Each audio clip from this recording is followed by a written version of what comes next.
think our recordings are good. We should be live on Facebook. Happy November 2nd and happy election night. I want to call this meeting to order officially with a roll call vote, starting with Jack. Jack Creighton here. Corey Evans here. Jean Haley Dippold here. Diane Kennedy here. Carrie Thompson here. And let me just read our virtual meeting language. Tonight's meeting is being conducted live on this Zoom platform and also live streamed on Cohasset 143 TV and our town Facebook page. The public is invited to participate on Zoom, which can be accessed using the link provided at the top of the posted agenda for tonight's meeting. Members of the board and other scheduled participants will be able to participate when called on by me, and board members will be able to ask questions of any participant. All votes taken tonight will be by roll call vote. Members of the public who wish to ask questions are asked to raise their virtual hand here on Zoom, and at my discretion, I will do my best to let you in to speak, and you also must provide your full name and address for public record. Please note that comments on Facebook are not being monitored, and the meeting tonight is being recorded and will be available for later viewing on Cohasset 143 TV. And I would also invite anyone who likes to join us to stand for the Pledge of Allegiance. If you would like to participate, I have a flag in hand, which I will hold up. All right. I pledge allegiance to the flag of the United States of America and to and to the the republic for for which it stands, one one nation, nation, under God, God, indivisible. indivisible, with liberty and justice for all. All right. I'm now opening the floor to public comment. If any member of the public is here and would like to speak, I'm checking if we have anyone raising their hand.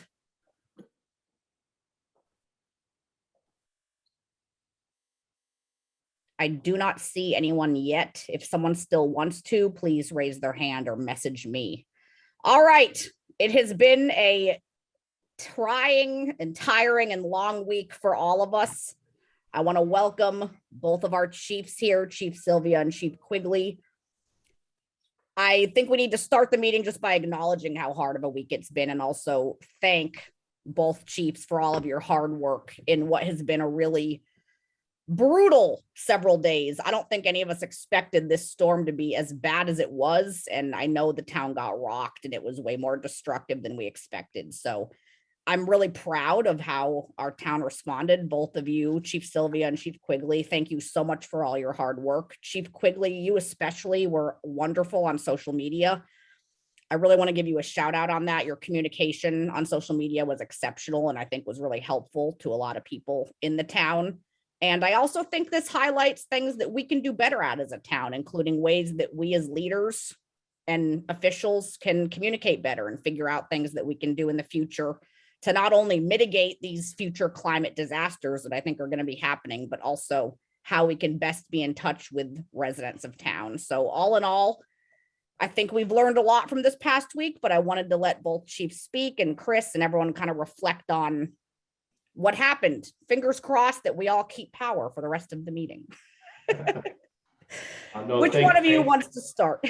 Go ahead. I'll jump in real quickly first. Thank you so much. It was definitely a team effort, and a lot of work, but everything finally worked out well over the weekend, beginning of the weekend. But we will have an after actions meeting, and a bunch of things I'm sure will come out of that. So I guess the message is stay tuned for the report on after actions. But I'll turn it over to Chris or Chief Sylvia. Go ahead. I'll just jump in real quick, and then I'm going to ask Chris to punch up. I created hopefully I won't bore you to death and kill you with PowerPoint, but I have a PowerPoint that we'll just go through real quick that kind of explains what happened and how National Grid responded. Two comments that I have past that. One is I'd be very remiss if I didn't give a shout out to the entire crew at the Department of Public Works.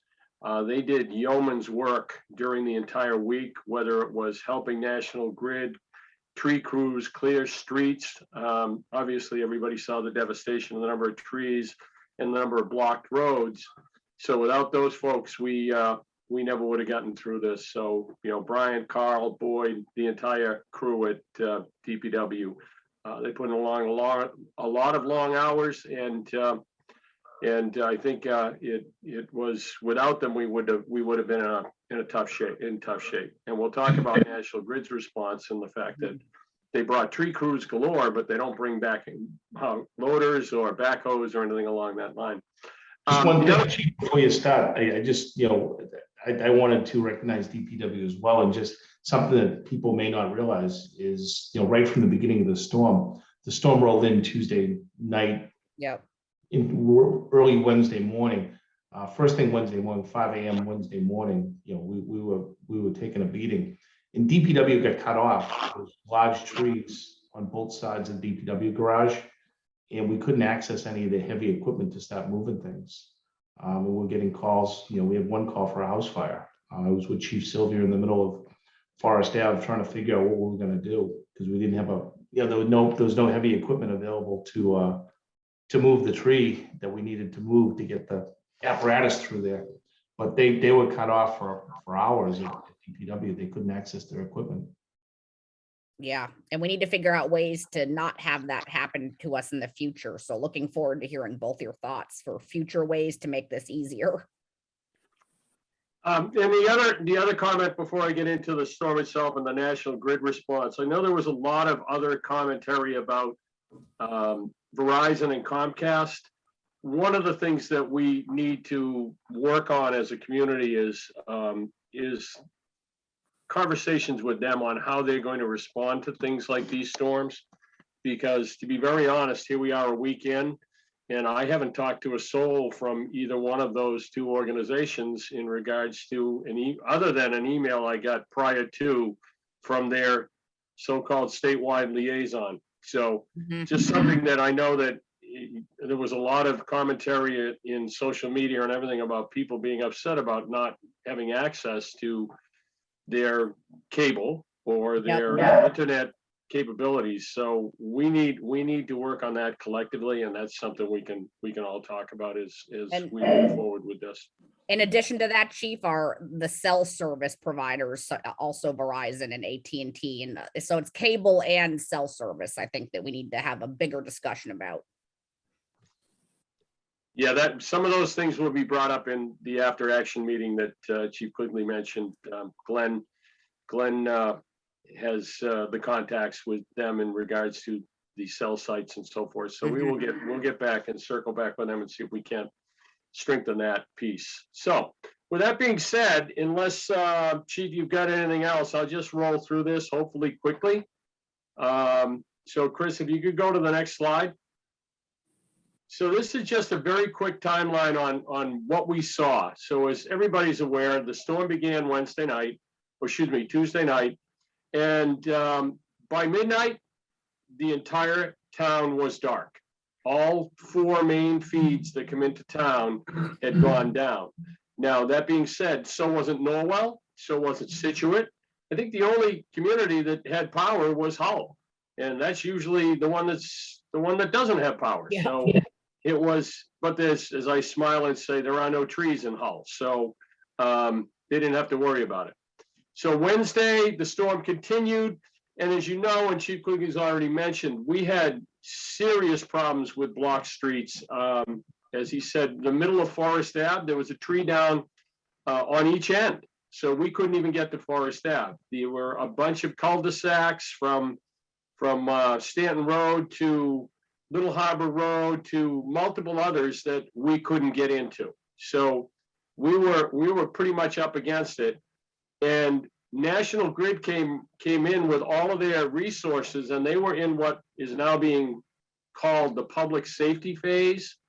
And in the public safety phase, we're not worried about restoration. We're worried about opening up. They do what they call cut and clear or make safe. They made sure the power was out, even though we were hoping that it was. And then they clear roads as they go along so that we can get to the places, public safety, can get to the places we need to get to. So that all happened on Wednesday. By Thursday morning, the wind had finally started to subside. because it did blow most of the day on Wednesday. And as I think we've talked about in the past, they can't fly the buckets on the bucket trucks when it's above 30 to 35 miles an hour. It's just not safe. So by Thursday morning, they were still working with us on the public safety phase, and they started restoration at the same time. And they were able to do that because of the sheer number of crews that they had brought in at that point. And legitimately, I think everybody in town has a different story about a crew that they were talking to, whether it was the folks from Quebec or the folks from Georgia and North and South Carolina or Ohio. I mean, they came from everywhere. So the grid had made arrangements to bring these folks in, and by Thursday, the vast majority of them were here, and by Friday, it was legitimately, you couldn't walk across the street without bumping into somebody. So that was Thursday, and by Thursday night, the First Parish feeder and the North Situate feeder, and I can speak about those in a little bit, both of those came online. What did that mean? It meant 3A, we finally had traffic lights on 3A at Pond Street and Beechwood Street. But we also had, the high school was lit up, public safety was lit up, South Main Street was lit up. We were headed, they were getting some of their restoration efforts were starting to bear fruit.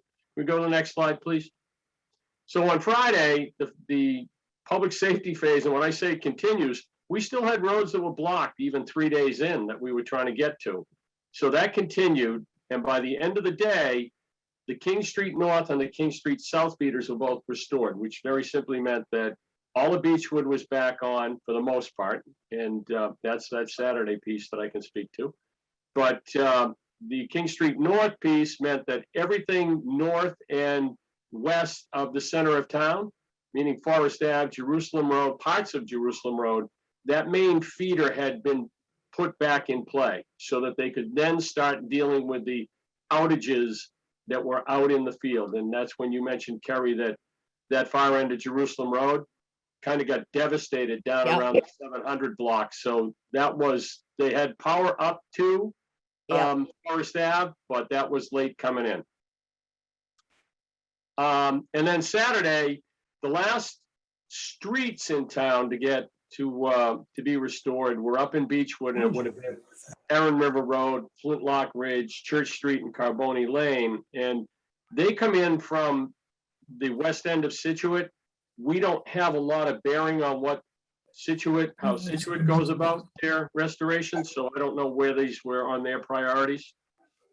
And then by Sunday, the call that I had been waiting for at 1 o'clock on Sunday, our liaison called me and said, we have no one on the board with an outage. So at that point, I got to watch the Patriots game. Anyway, next slide, please. So It was a good game too. it was a fun game to watch. So this is just to give you some thought on the outages. As I said, they send out emails. It's all computer generated. That's why it says they're approximate, because I really don't trust them. But those feeds that we talked about, the one that comes through the woods from Norwell that feeds King Street, and then the one that comes down 3A and then Pond Street and feeds the village, and the one from North Situate that feeds South Main Street and into the village, and then the last one from Mount Hope. As you can see, by 11:38 at night, everything was dark. So we were officially in the dark completely until Thursday when they started to relight things. Next slide, please. And that's basically the times that those things started to come back on. As you can see, by Thursday night, they had worked all day Thursday and were able to re-energize those two feeds. And the same thing on Friday. They worked all day Friday so that they could energize those two. And Saturday, the Mount Hope feed actually came back up on Friday night, but then all of a sudden it went back out. So obviously there was additional damage that they hadn't found. Next slide, please. So this is something I'll try and go through this really, really fast, but I think that the bullet points that are in this, just so you're aware, National Grid puts out a weather broadcast, but it's not just a weather broadcast. It also has some bullet points in it in regards to how many crews are working and the difficulties that they're running into. So we in public safety, we look at these and we say, okay, now we know what things need to get addressed, and we try to work with them. And we have a liaison that is assigned to us that he gets about as much sleep as Chief Quigley and I do during these storms. So he works really hard at it. So again, they started on Monday, and Monday, as you can see, it said potential elevated wind gusts at 11 o'clock. By Monday night, it was heavy rain, flooding, potential elevated wind gusts, and they were considering moving from a type 4 to a type 3 event. And 4 to 3 is like DEFCON 1 versus DEFCON 2, DEFCON 3. The smaller the number, the worse it is. So they say type 3, that means they feel that they're going to lose X% of their customers overall, and that they will take 72 hours to get it back up and running. And as you can see, they also had mentioned that they'd already contracted to bring the guys in from Ohio. Next slide, please. Tuesday, as you can see, Tuesday morning, it was starting to be elevated high wind gusts. And by night, it was, they had already activated the liaisons. Everybody knew it was coming at that point. It, as the weatherman on one of the channels I said was basically losing his mind about bombogenesis. So if I ever hear that word again, it'd be too soon.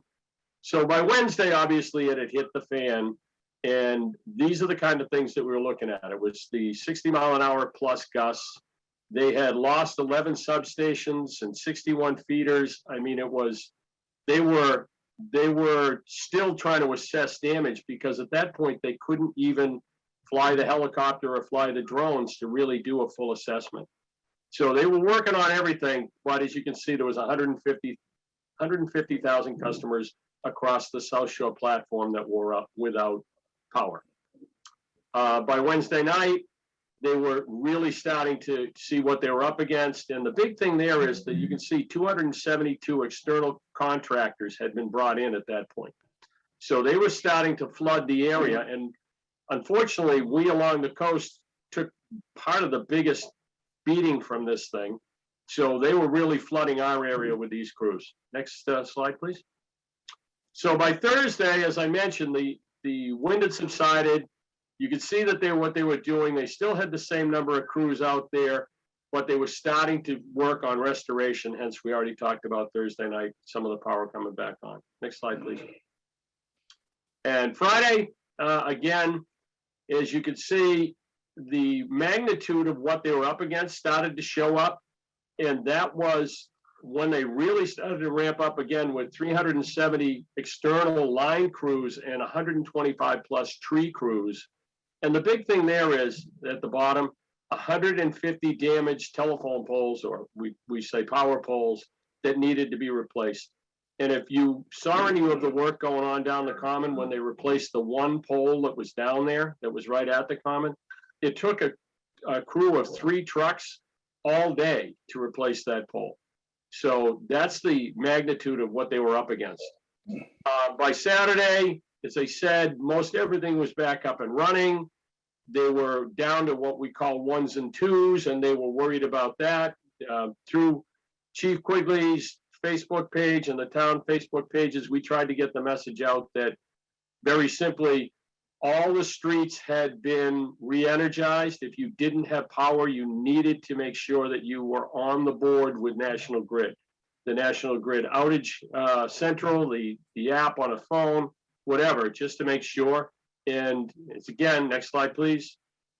By Sunday, that wonderful call that we were off the board completely, and you can see by the end of the day, they were down to 354 customers across the entire platform. And the sheer magnitude of the response, 700 contracting crews and 170 tree crews. So you can imagine that they were everywhere. In fact, to the point where there wasn't a hotel room to be found anywhere, and they were putting people up on Goat Island in Rhode Island. So it was just insane, the number of people that they ran into this area. And then last slide, I believe.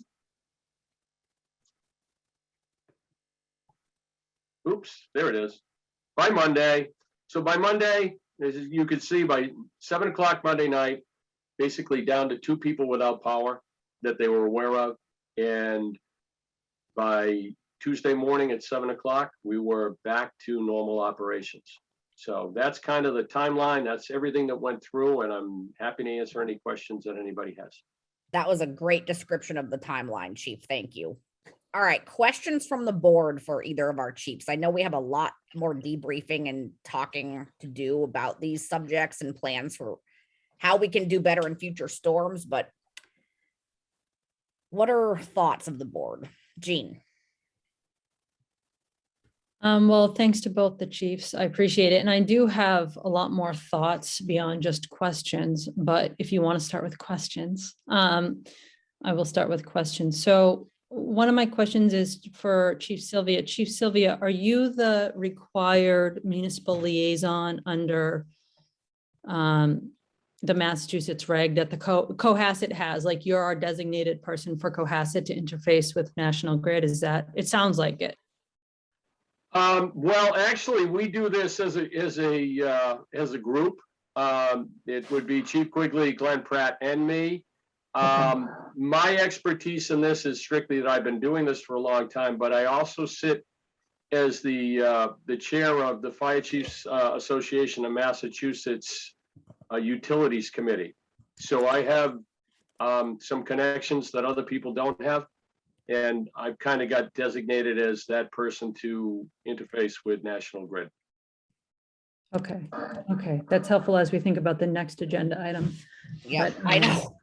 You're making our next agenda item very difficult, by the way. I Chief. was just curious about that. So thank you. All right. Corey and then Diane. Yeah, obviously, we all said it before, but thank you both for kind of just being at the front of this.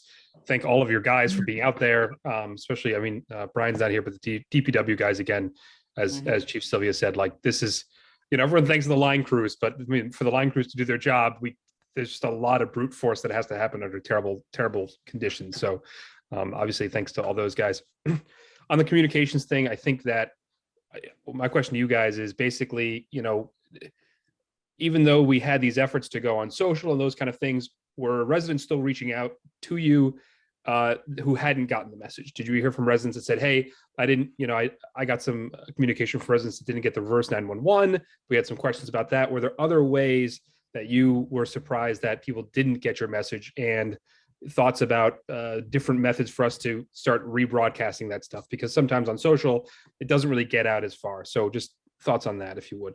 So the challenge, we definitely have some elderly folks that, just not on social media, or they lost their internet. So they're literally in the dark.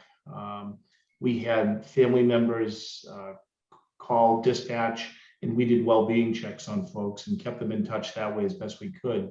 But this is a serious problem. We've talked about solutions over the years, and the time has come to really take a serious look at that. And one of the things that just comes to mind offhand is probably maybe call boxes in neighborhoods, similar like you'd see on a college campus, they're sort of radio controlled, whether it's the Fair Oaks neighborhood, the Linden neighborhood, just spread around town. And an emergency, the boxes are all numbered, emergency signal is received at the dispatch center, and we can at least send emergency services to a neighborhood. But we have several neighborhoods that just there's no communications whatsoever. The other thing is we talked a few years ago about getting a radio transmitter, some type of low power, enough to whether it's through Cohasset 143 through cable, or having an FM transmitter or an AM transmitter where people we could actually broadcast a message out to an emergency radio. So that there's some interesting solutions out there. I think we have to take a close look at these things. I think those are good points, Chief. And also, I think we got really lucky about what the temperature was. It remained not too cold, and I think it could have been a lot more catastrophic if it had been way colder or had been a winter storm. But I do think overall we need to talk more about how to communicate, especially with our elderly population, maybe looping in Elder Affairs. I know they work really hard to try to check in with people, but not everyone even had power, phone service, internet service to be checked on. So this is something we need to keep talking about in terms of ways we can mobilize as a community to check on, especially our elderly population. We do maintain, along with Elder Affairs and the fire department, we do maintain a list, we call it our 3C list. Mhm. And that's our most vulnerable residents, whether they're, they have some type of disability or, Yeah. cognitive issue or whatever it may be. In Elder Affairs actually comes in and, starts a phone bank, and they call people, and we end up getting a list of people they can't contact, and we put them on the list of places to check. But, we're running into trouble where we had down trees and, we just couldn't get to them, so. And even the reverse 911 calls, not everyone could get those or even have a phone to answer.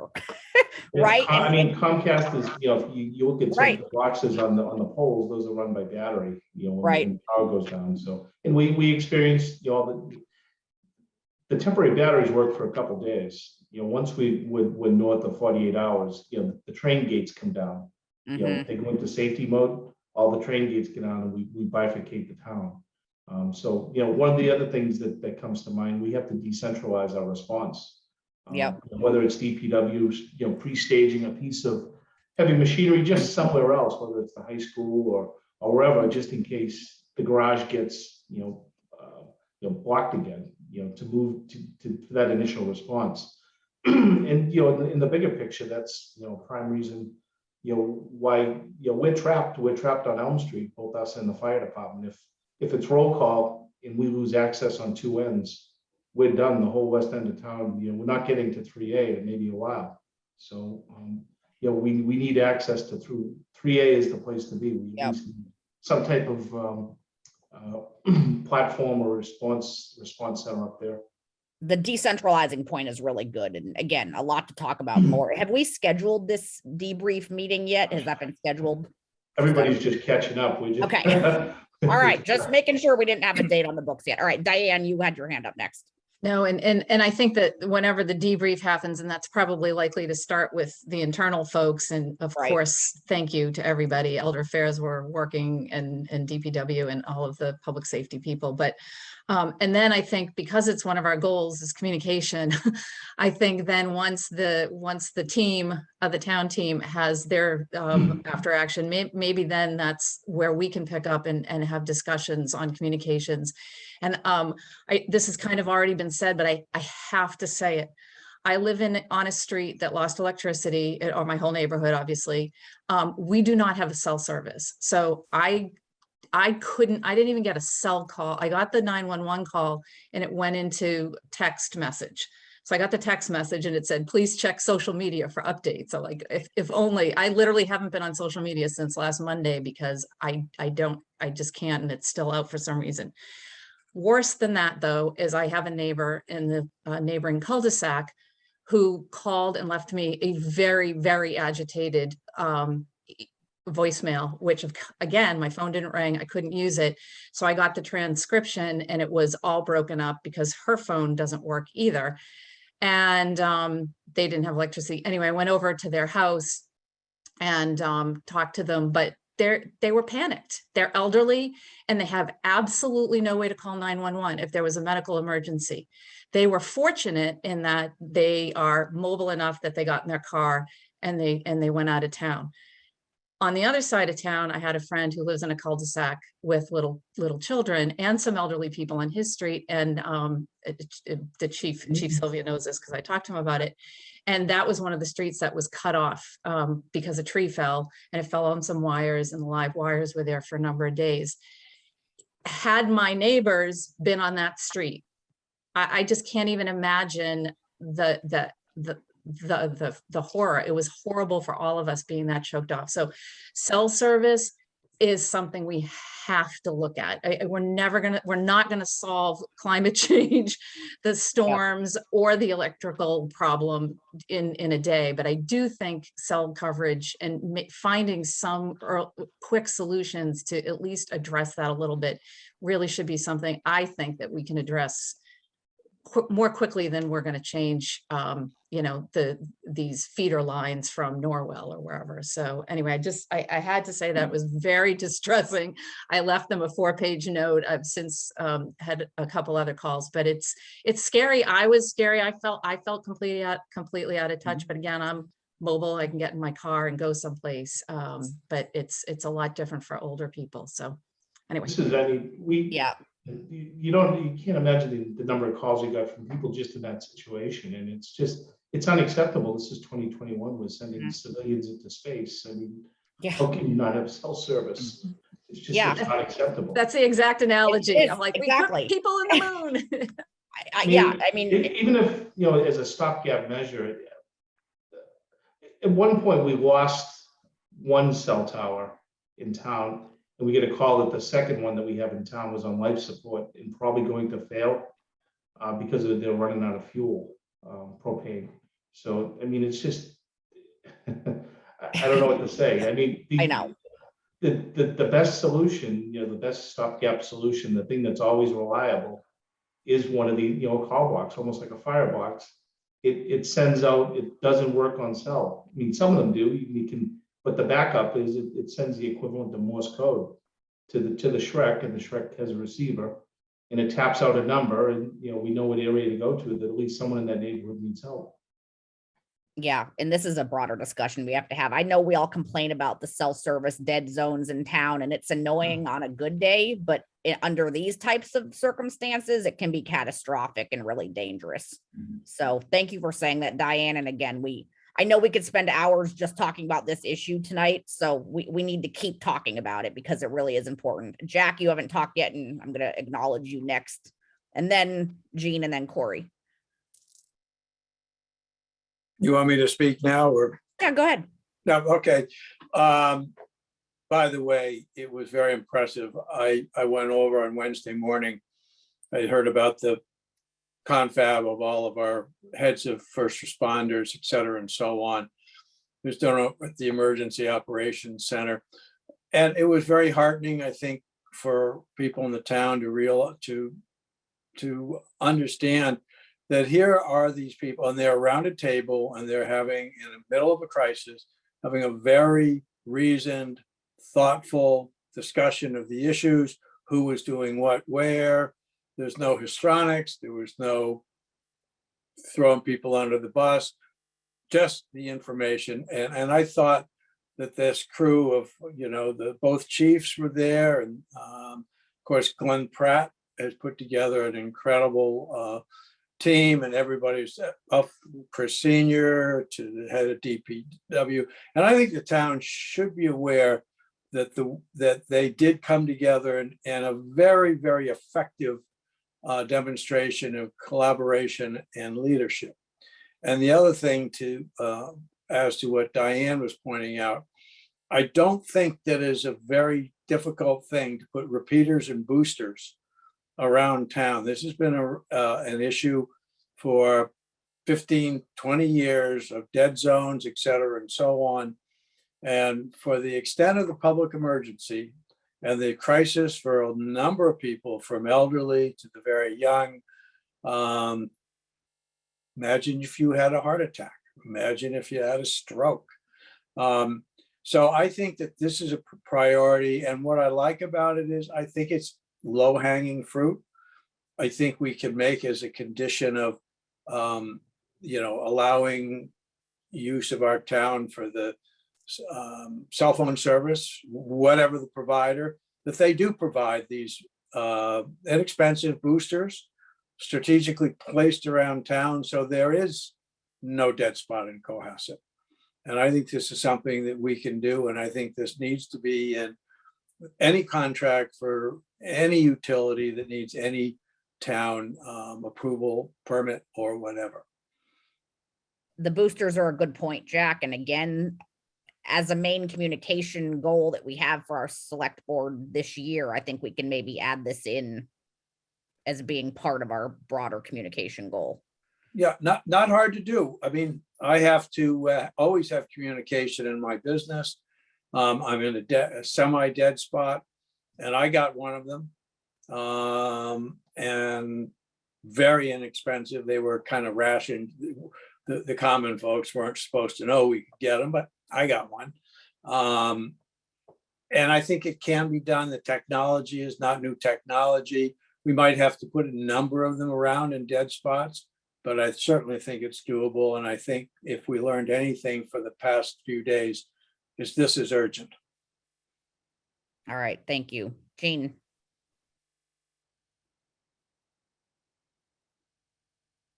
You're muted. Sorry about that. I was muted. Okay, so I'll try to be really quick because I know we're a little behind agenda.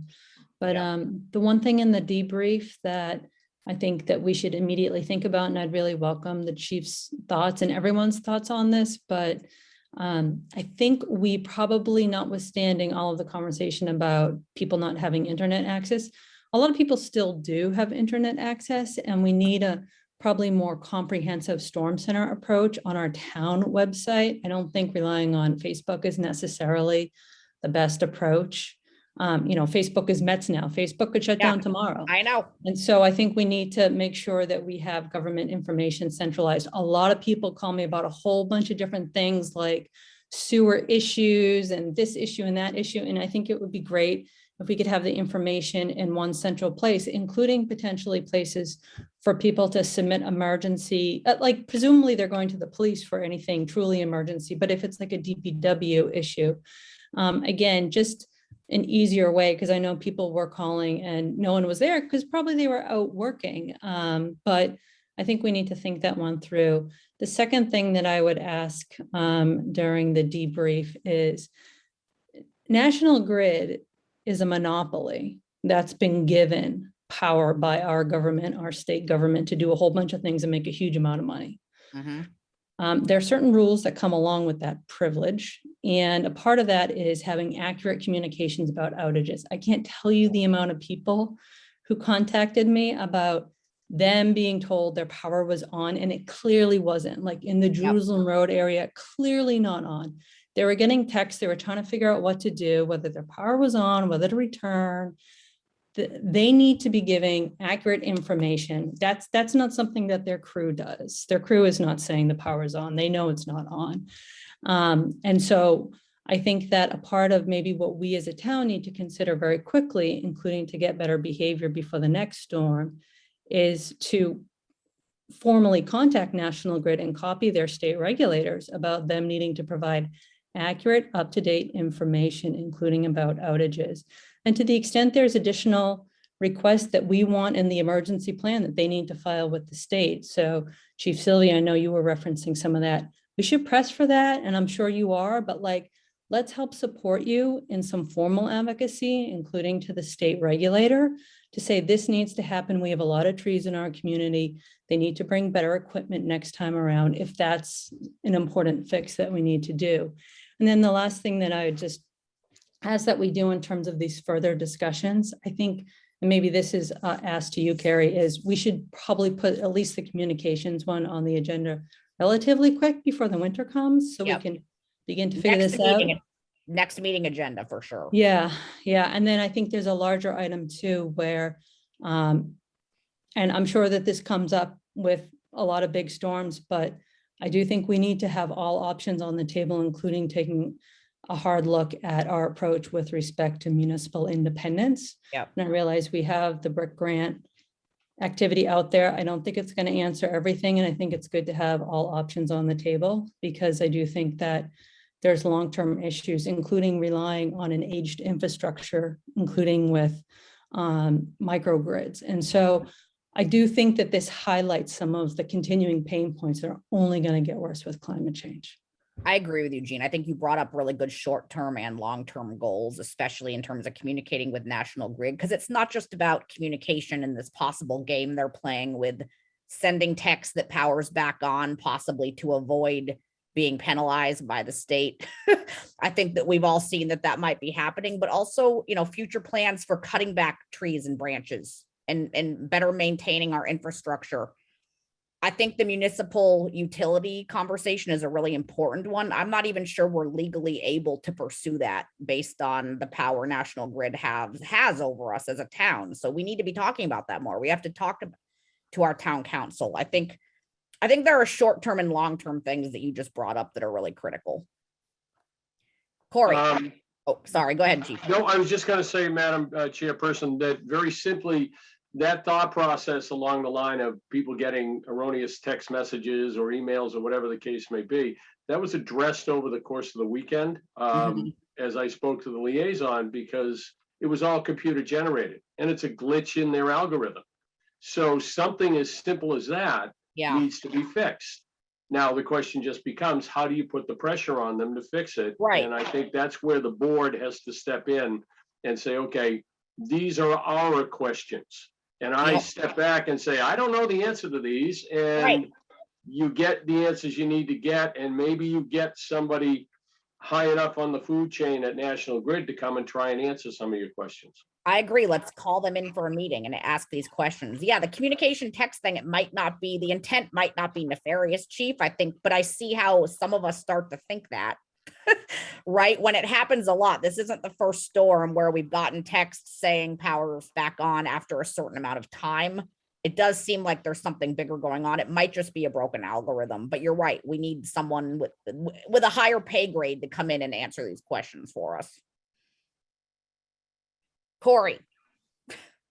Yeah, just wanted to pivot a little bit. Just one question for the entire emergency management team. Just since during that extended outage, were there infrastructure, buildings, or services that went down for your teams? I'm thinking also broadly of, if it was colder, warming centers or just communications, or, whether the police fire have, enough backup generation, those kind of things. So what's your assessment of the critical town infrastructure and surviving this, and whether, if it was any worse, we'd be looking at losses of capabilities going forward?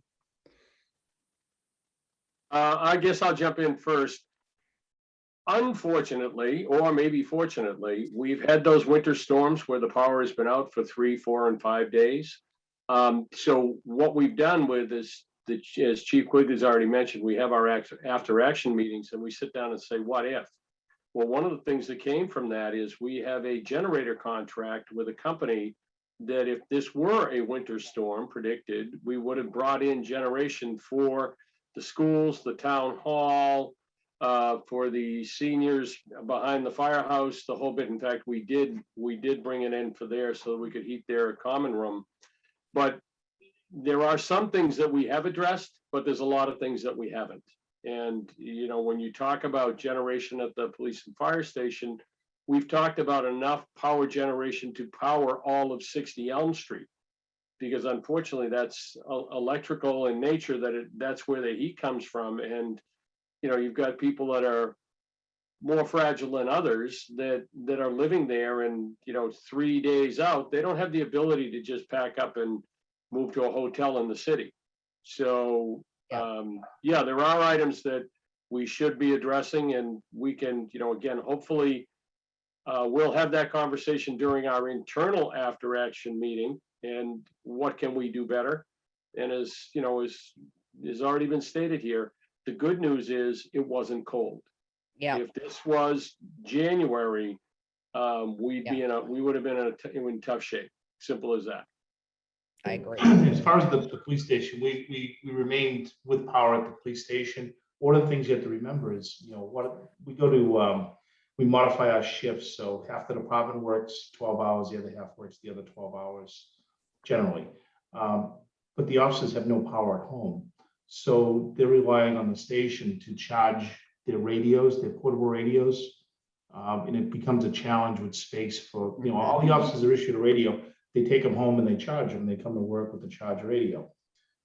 In a situation like this, we just don't have the amount of charges we need at the station, the amount of outlets that are hooked into the generator to charge the radios. Besides that, we had a catastrophic failure of the radio system, the police radio system.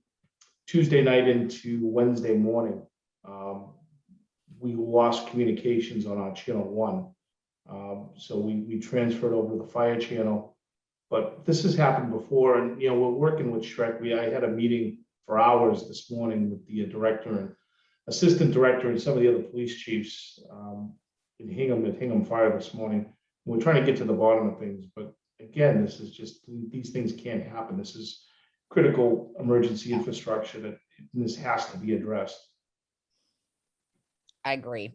Kara, can I mention one last thing? Yep, go ahead. Just one more thing on generation. So one of the things that became a priority a year and a half ago, 2 years ago, was adding a new generator at the senior center. And we had a big push, but that has now not only been very successful, and that's our main, one of our hubs for our data. That kept our phones going, it kept our data going and our network going. It also freed up the generator that was there, is now portable. That went to DPW where it plugged in because their generator had issues. So that generator powered them up, and was also freed up something to help with the RTF because they need power up there too. So one thing, so the good news is that we had flexibility for some of the really critical needs. At the same time, the generator at the high school failed. And so the good news is that there were no pipes to freeze. The bad news is that they literally had to move food up to where it happened, right? So they didn't lose all that. So there have been, there've been resiliency steps taken. As both chiefs and others have said, there's still things that happen. And the good news is that we're able to respond to more of them. The challenge is they're still there. I mean, and we have more work to do. And I think the capital plan in the spring is going to be full of some more requests for resiliency. Yeah. One of the things too, that, I'm sorry to jump in, but one of the things we have to consider is, the whole area lost power for 5 days. We're holding people at work, literally holding them for 12 hours in a whack. We have to feed these folks. There's no food in town. We have to keep a cache of water on hand. So all these things just you don't really consider. And we need a place to cook. So that's why it was critical to get the senior center generator. Finally we get that resolved. I think finally Chris had enough last year and said, just do it. We'll worry about it later, because we'd kicked the can down the road just enough. So at least we have a place, if we even have to go out of town and bring food in to feed, DPW, we're feeding everybody, DPW, fire, police, and providing water for them. I do just want to mention, sorry, Carrie, to the board. Yeah. I mean, so it's been brought up now twice, the idea of municipalization. And if you're really interested in this and you want to learn about it, AEC has a guest speaker coming November 18th at 7:30. The presentation is going to be about the path to municipalization of the power grid. So Great again, plug, Corey. if you'd like to learn about it, and that'd be great if we all were on the same page, this would be a great thing to attend. Especially since all of us had to keep going to Hingham to rely on their service and available coffee and available food. I mean, so many residents literally said the words, "Thank God for Hingham." And again, it's great And that Hull, we have shout them. out to Hull. I know, Hull Hull, shout out to Hull okay. too. The whole Duncan was closed longer though. I did try to go there. But you're right. Shout out to Private Hull, messages. too. And I agree. just sorry to, Yeah, go ahead, Chief. but this just came to mind is, we may want to consider a partnership with the local business where we, Yeah. we provide a generator to them, and maybe they pump gas, or maybe they serve coffee, or, It's a great idea. some type of public-private partnership at a couple places, just so we don't, it's not a monopoly, but, maybe some type of municipal grant. I don't know. No, I agree, especially because a lot of our local businesses had to shut down for a few days without power, and that's a lot of lost money in business. So that's a really good idea to think about in the future. All right. And again, I know that we could talk about this for hours more, and I'm so sorry that we're already so off schedule for the agenda. just but a these are all quick- really important things. Go ahead, Jack, and then Diane. Just a quick question. So I just heard that at least 2 of our backup generators failed. That's correct? Is that a? All right, so I have a backup generator. I run it once it didn't fail. And I think that we ought to make sure that when we do have these backup things, that they are state of the art in excellent repair. So when they're under load, they don't fail. Little step. Yeah. I just want you to know I was not seen on the screen for a little bit, and I want you to see why. This is our Halloween candy. I Halloween took it from the candy. children in the streets. I want you to all know that. Oh, Chief Quigley, I didn't say that. Jack, you should have dropped some off for all of us before the meeting. All right, Oh, Diane, well. and then we're really gonna, this Great, is a to be I'm- continued conversation. I do want to call the question, but there's Yeah. no question, but just one last word. One thing, Chris, if there's any possibility of considering the use of ARPA funds for anything that we need to do to upgrade some of the infrastructure. I would argue that some of these, resiliency efforts and backup infrastructure is could and might be able to be funded with some of that. That's it.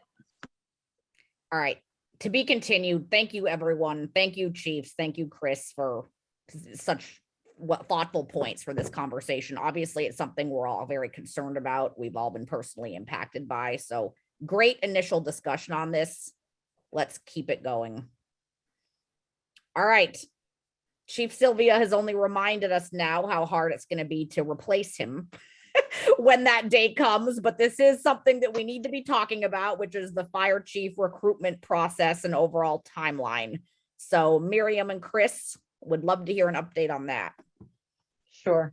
Thank you, Carrie. So in the last 2 weeks, we reached out to 5 municipal oriented consulting firms who do search and recruiting for municipalities. And we solicited proposals from all 5. We have received several of them. We've reviewed them. There's some similarities to all of them, and they include that all proposals have a outreach or search component, a recruiting component, some level of screening, and an assessment center. So they all have that, although they all do it a little differently. All of them come in around $20,000, give or take. And we've really narrowed it down to 2 South Shore firms. And we lost some momentum and time last week. Not only did we lose power, but so did they. So we're a little bit further behind than we would like to be, but we should have a decision by the end of the week. And once we have that decision, we will get started with that consulting firm, and they will develop a profile of what we're looking for. They will work with us to incorporate the input that we have internally and that we've received from you. And then we'll advertise, and they will do outreach, and we'll work through that process. I'm trying to remember exactly how much time the 2 that we've chosen to get better acquainted with, but we're talking 3 to 4 months. 3 to 4 months. And so we need to move as quickly as possible. And in HR, we call the holiday time the dead zone for recruiting. So once Thanksgiving comes around, recruiting, it doesn't entirely die, but if you haven't started your advertising and all of that before that, it's more difficult. So we're really pushing for that.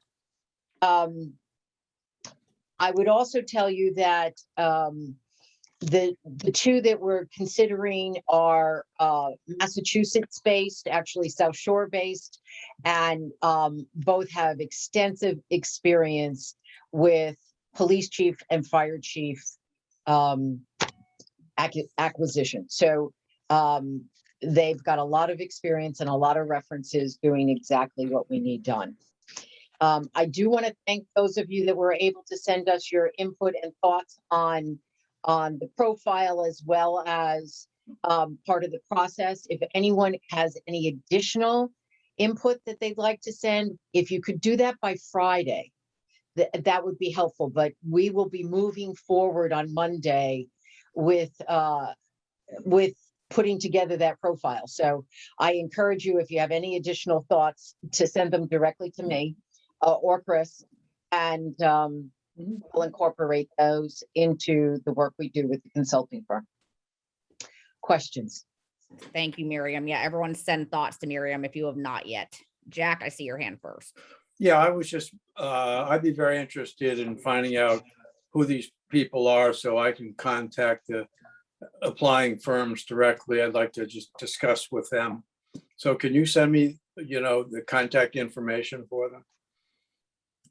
Well, I could send you, do you want all, well, Jack, I can send you contact information. However, we haven't made a decision on who it is. And so it may be a little confusing if you contact them while we're talking to them and negotiating their fee. Can I send you, I'm just trying to think of how that might work so you could get information.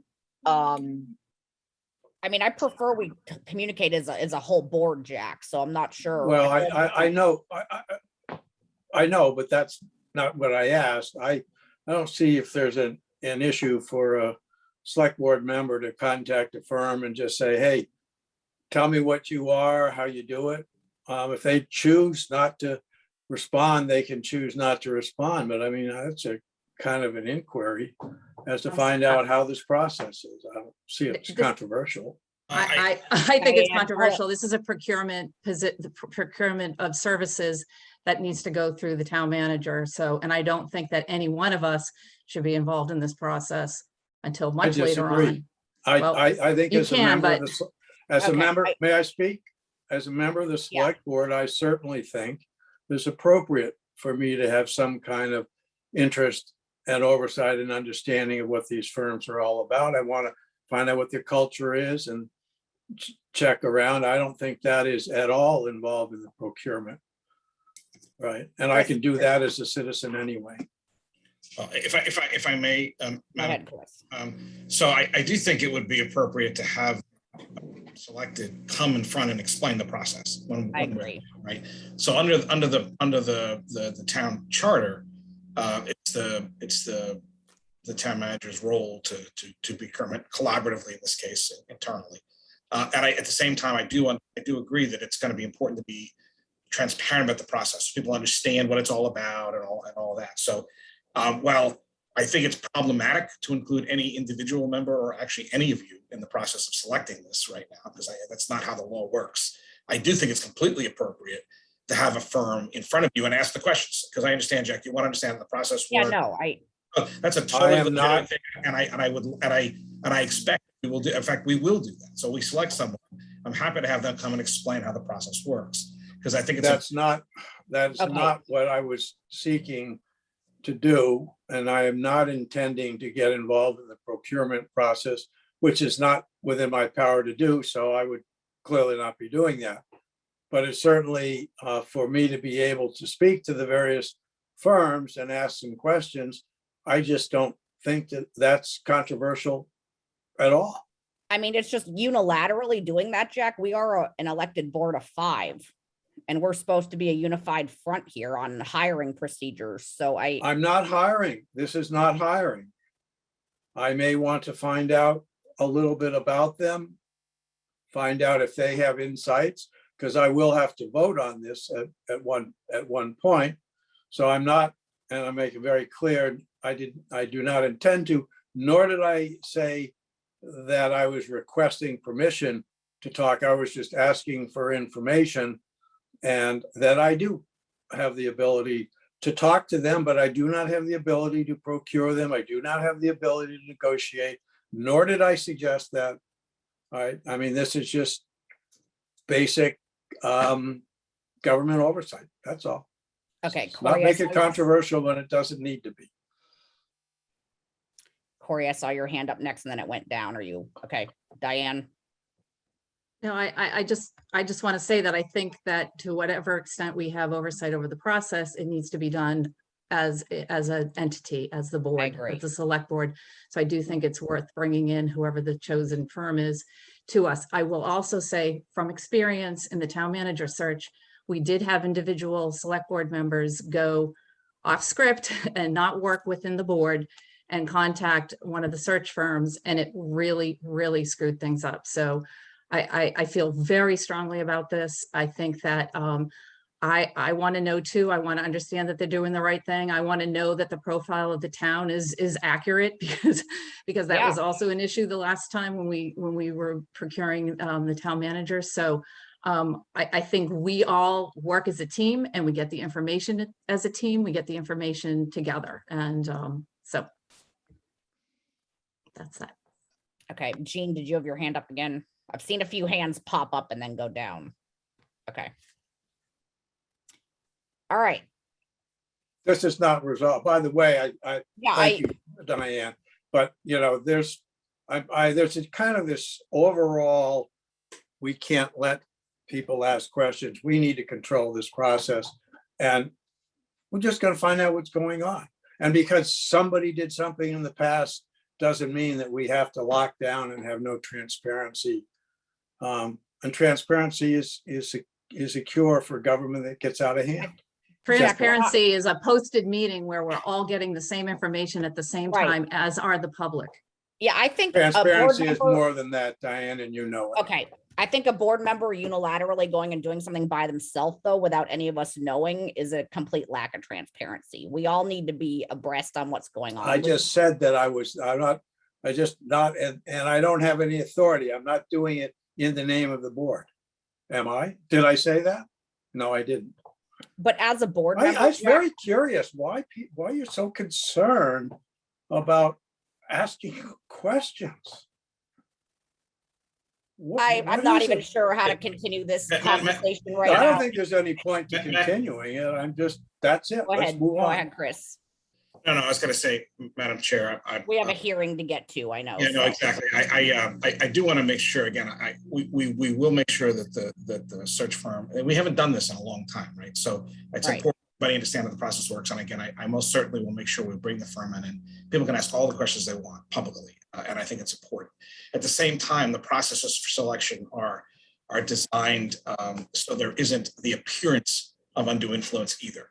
And I'm happy to have, if you wanted to have town council come and talk about that more. At the same time, it's super important that the appearance is clean too.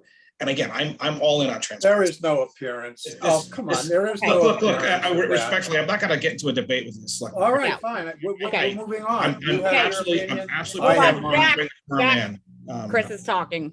I'm actually prepared to bring the firm in. I think it's important that everybody share.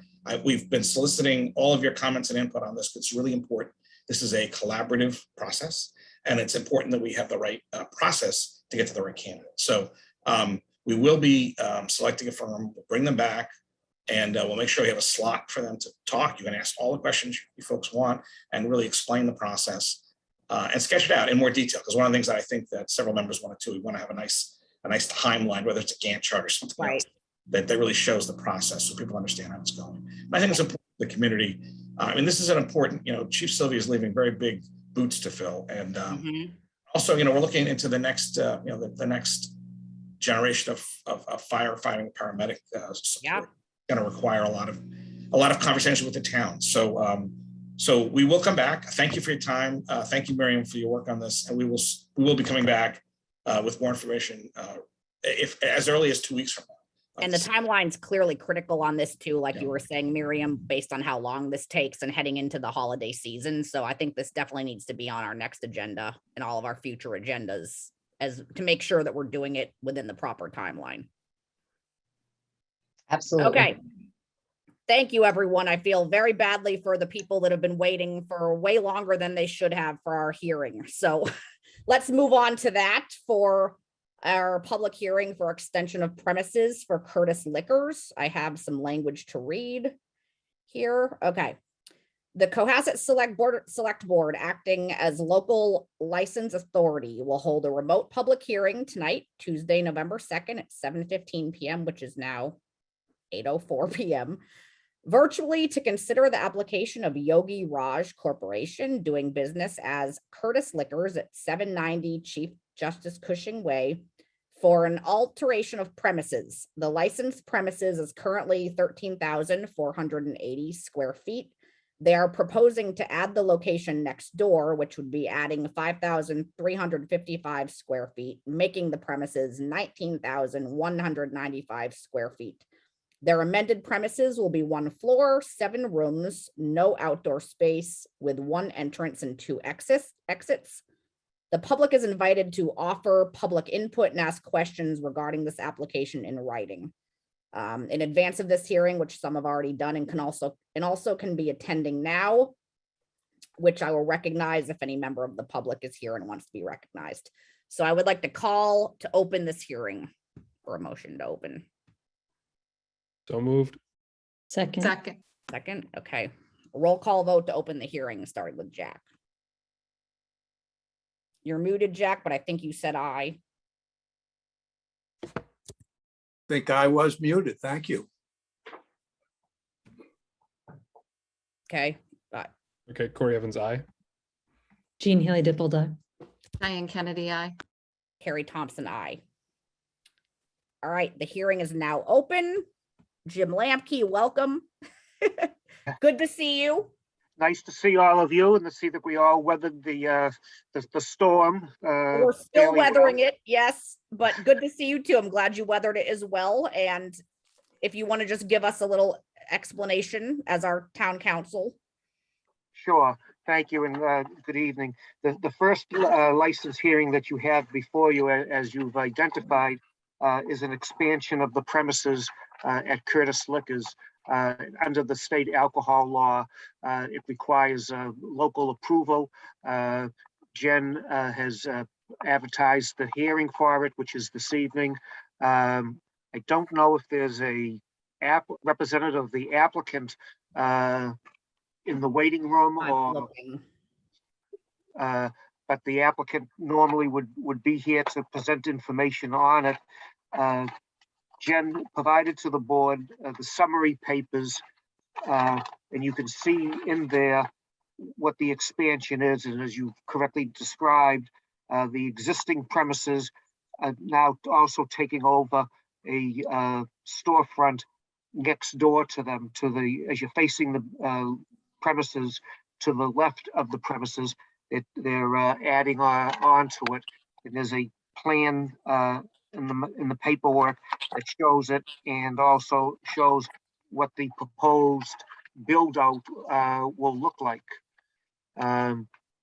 So I see Mr. Porter, Yep. who I believe Yes. is part of the application, and it'd be appropriate for him to explain exactly what they're doing and answer any questions from the board or the public.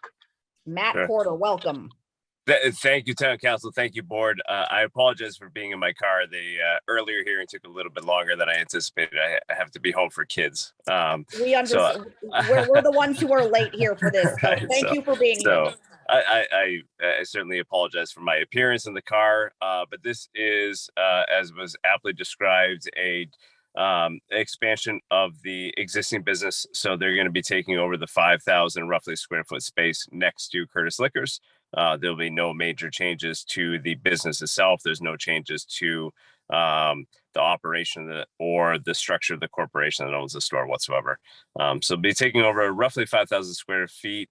I think it'll amount to about 19,000 square feet. As Town Council said, when you're expanding a liquor license, it needs to be approved by the ABCC, regardless of whether you're taking over 5 square feet or 5,000 square feet.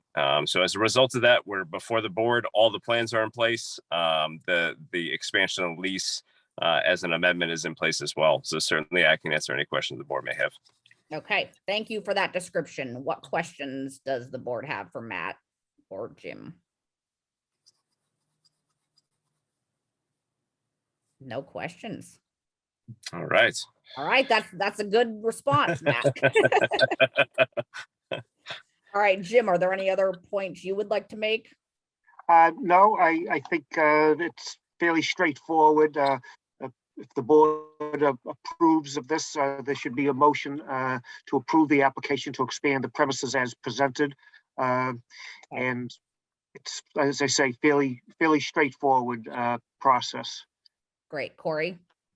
Just one minor question, Jim. Thanks for the time. There's no way this would have an effect on number of licenses, or there's no square footage requirement when it comes to licenses, correct? So there's no chance the ABCC could say, well, actually, you added this, so the calculation gets changed. That's correct, Corey. This has no effect on your quota or your availability of licenses. Great. Wanted to just be sure that was clear. All right. Thanks, guys. Thanks, Corey. All right. Oh, Jean. I would just say that this looks like a reasonable expansion, and Curtis Liquors has been a well-run business for many years, and I think what they propose is reasonable. So I would move to approve the expansion as specified in their application. Is there anything more I need to do, Attorney Lamke? No, that's sufficient. Okay. I second it. We have a second. Any further discussion? All right, let's vote on this. Go ahead, Jack. Roll call vote. Jack Creighton, aye. Corey Evans, aye. Jean Haley Dippledy. Diane Kennedy, I. Carrie Thompson, aye. Thank you, Matt. We're all Excellent, big yeah. fans of Curtis. We appreciate Thanks. you being here. Thanks for your time. All right. Have a great night. And thank you, Jim. All right. I think we need a motion also to close the hearing. That's the board's practice has been to have motions to open the hearing and to close the hearing, so that would be appropriate. Wouldn't be. I move we close the hearing. All right. Do we have a second? Second. Second. All right. Roll call vote to close the Jack hearing. Creighton, aye. Just matter of order. So we have another hearing coming up. Do we need to open a secondary hearing for that? I believe we actually need to. Okay. Well, then in that case, let's close this hearing so we can get out of there. Jean Haley Dippledy. Diane Kennedy, I. Carrie Thompson, aye. All right. Thank you. We got that one done. For this next hearing, correct me if I'm wrong, I believe we maybe need to postpone this. I'm not aware of that, but perhaps Tracy. Or are knows we it is- ready? I had heard that we maybe didn't have some papers that we needed. Tracy and Chris. There's actually two things. One, we're still waiting on the background check which got delayed, I think, by the storm. And the other is that they are making some changes to their agreement for the property. And so we're getting some new paperwork from them. So this would be an extension, I think 2 weeks is what I'm being told. So to the 16th of November. So based on It's not. not open the hearing and they just continue it for 2 weeks. Okay. So we should open the hearing tonight and then extend it till next. Okay. All right. Let me check. I presume the applicant is requesting the extension of the hearing. That's my understanding. Tracy, can you send me that or email that hearing info about this one? I don't think I see it in my email too. This wasn't actually an advertised public hearing. Got We it, didn't okay. require a public hearing notice. There we From go. what I Okay. understand. All right. So then we don't need to open anything. We No just need to action. Continue this at our next meeting on the 16th. Okay. All right. Jim, thank you. Thank you all. Good to see you. Stay well, and I'll see you in a couple of weeks. See you in a couple weeks. Sounds good. Hi, Jim. Okay, Thank you. thanks. Take care now. All right. Carrie, got can I that. ask a quick question? Yeah, go ahead. Sorry to interrupt. I think from what I understood is that they were going to vote to the board should take a vote, Jim, to push it till the 16th. Yes, could continue the hearing to the 16th. But it's not a Point of hearing order. now, I Right. thought. It hasn't been posted as a public hearing. Right. So It was just an agenda item. It wasn't a hearing. So now, because of that, I mean, we can post it now as a future hearing for the 16th if we want it to be a hearing. I'm not entirely clear if it needs to be or not. Right. I believe it needs to be an advertised hearing. It's a transfer of a license. And normally that would be done by an advertised hearing. So perhaps it's fortuitous that things were delayed. And Yeah. The hearing notice can be put in the papers and properly posted. Yeah, I agree. So clearly we need to start with a fresh hearing notice for this upcoming meeting in a couple weeks.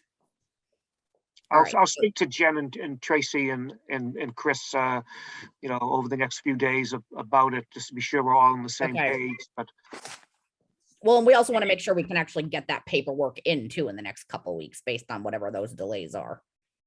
right, The transfer of license, which is what this one is, according to the checklist that Jen gave us, and Jen's in the middle of the zoning hearing tonight. So it does say under her checklist, the newspaper notice was run on the 22nd. So it sounds like this was properly, I don't have the notice in front of me, but it does look like it was posted. So for safety's sake, if you would, I think it would be better if you open the hearing and then continue it to the 16th. If for some reason there was a defective notice, it just won't happen and we'll have to repost. Yeah. So if someone could just open the hearing and then move to continue it to the 16th, I think that would be the safest practice. Corey, Our agenda doesn't say public hearing, so we're kind of in a awkward part here. yeah, I'm struggling with how to Right. play this properly. I defer to, your guidance, Chris, or any other members of the board, but I would say that the agenda would probably be the senior thing here. If it's not on the agenda, even if we posted it in a paper, I don't think it'd be really appropriate for us to open a hearing that wasn't in the agenda. Because our Curtis one did say public hearing on the agenda and this one didn't. Yeah, Jack. there's no agenda that's been open because you couldn't, because it wasn't properly posted. No, that's what. So the Corey whole said. thing is moot. Well, the agenda does say transfer of liquor license. While it doesn't say public hearing, there needs to be a public hearing in order to transfer the license. Yeah. So let's just, Diane. In all of this, let me try to unwind it. I do think, based on Jen's checklist, that it appears that a public hearing notice was properly posted in early October. And therefore, I think I now agree that we should open the hearing and continue it. All right. I'm fine with that. I don't have any language in front of me, but can we just open it with a one sentence motion? So I move that we open the hearing that was publicly posted to transfer the liquor license of A Taste of Wine and Spirits to a new owner. Second. Give a second. Any further discussion? I see that Lauren Lynn, the Director of Planning, put her hand up. I don't know if she has a clarifying idea. Hold on, Lauren, we can try to let you in. Hi, thank you. Thank you all. Good evening. It's Lauren Lynn, Planning Director. So I can't speak particularly to this, but I know my colleague, Jen Oram, handles these items, and I can confirm, I just checked on the town website, that there is a published public notice for this hearing that was posted to the town clerk. So I just wanted to let you all know that. Okay. Thanks, Thank Lauren. you. Thank you for confirming. Okay, we still have any further discussion? I know we still have a motion on the table here. All right, no further discussion. Roll call vote to open this hearing. Jack Creighton, aye. Corey Evans, aye. Jean Haley Dippledy. Diane Kennedy, aye. Carrie Thompson, aye. And Jack Creighton, I'd like to move that we close this hearing. continue. No, we got to keep it open now, don't we? No, yes, you're correct. Hold on, Jim, are you talking? So, wait, You're continuing the hearing to November 16th at the request. so of the, that's, That's what So I meant to do. okay. All right, Yeah, I move that we continue this hearing until November 16th. thank you. Do I have Second. a second? Okay, roll call vote. Jack Creighton, aye. Corey Evans, aye. Jean Haley Dippledy. Diane Kennedy, aye. Carrie Thompson, aye. Okay, whoo. We got through that. That was rough, but I think we did it correctly. All right. So Jim, now we can say goodnight to you, right? Yes. Good night, all. Stay well, and I'll see you a couple of weeks. If you have any We'll other see you in a questions couple about these weeks. licenses, feel free to reach out to me directly or through Jen or Tracy or Chris. But good Sounds to see good. you all, and be well. All right. See you in 2 weeks, Jim. Okay. Yeah, thank you, Jim. Good night. All right. Moving on to our warrant articles for special town meeting. We have some things to review and vote on and all that exciting stuff. Unfortunately, because of the weather last week, the advisory committee did not meet, and they're not meeting till tomorrow night. So let me walk you through these. So the advisory committee hasn't voted on, these are all planned to be voted on for you tonight. Unfortunately, the advisory committee hasn't voted on any of I these. know. So, And we always you know, prefer to have them right, so- before us. So I think what I'll just do, so you'll hear I'll talk to you about the ones that are ready, and then there's a presentation, the zoning articles for tonight, so you'll all be ready for those. The plan is to start the meeting next week a little earlier than planned, to do the voting on these remaining articles for next week. That's the next Tuesday is our drop dead last possible day to get this to the warrant. So the printers promised us we can give it to them on the 10th and still be okay. So let me share the screen really quickly. So the first the Article 5. So first four are done. Article 5 is capital. The capital fund was able to meet Monday. And they did vote to recommend, and Water has also recommended the two projects. One is the replacement of defibrillators at police, fire, and DPW. By doing it before December, we receive a rebate on all of the units we're returning, so it saves us money. Then 150,000, the number went up a little bit. I was a little concerned that there might be some ledge in that area, and they wanted a little contingency in there. Ledge can be expensive to move if they have to get through it. So street water main replacement will be 150,000 from water retained earnings. So capital recommended by a vote of 4-0 for both those projects. But again, advisory has not yet heard them yet. Does anyone have any questions about these two? Any questions? I don't see any yet. So at this point, I will ask, we'll bring Lauren back up. And I have Katie here, Katie Dugan, who's the master plan and zoning working group. I know Selectman Crane is also on the zoning working group, so yeah, I think that'll all be helpful for you to be able to hear more. So there's 2 of the 3 articles are in front of you tonight.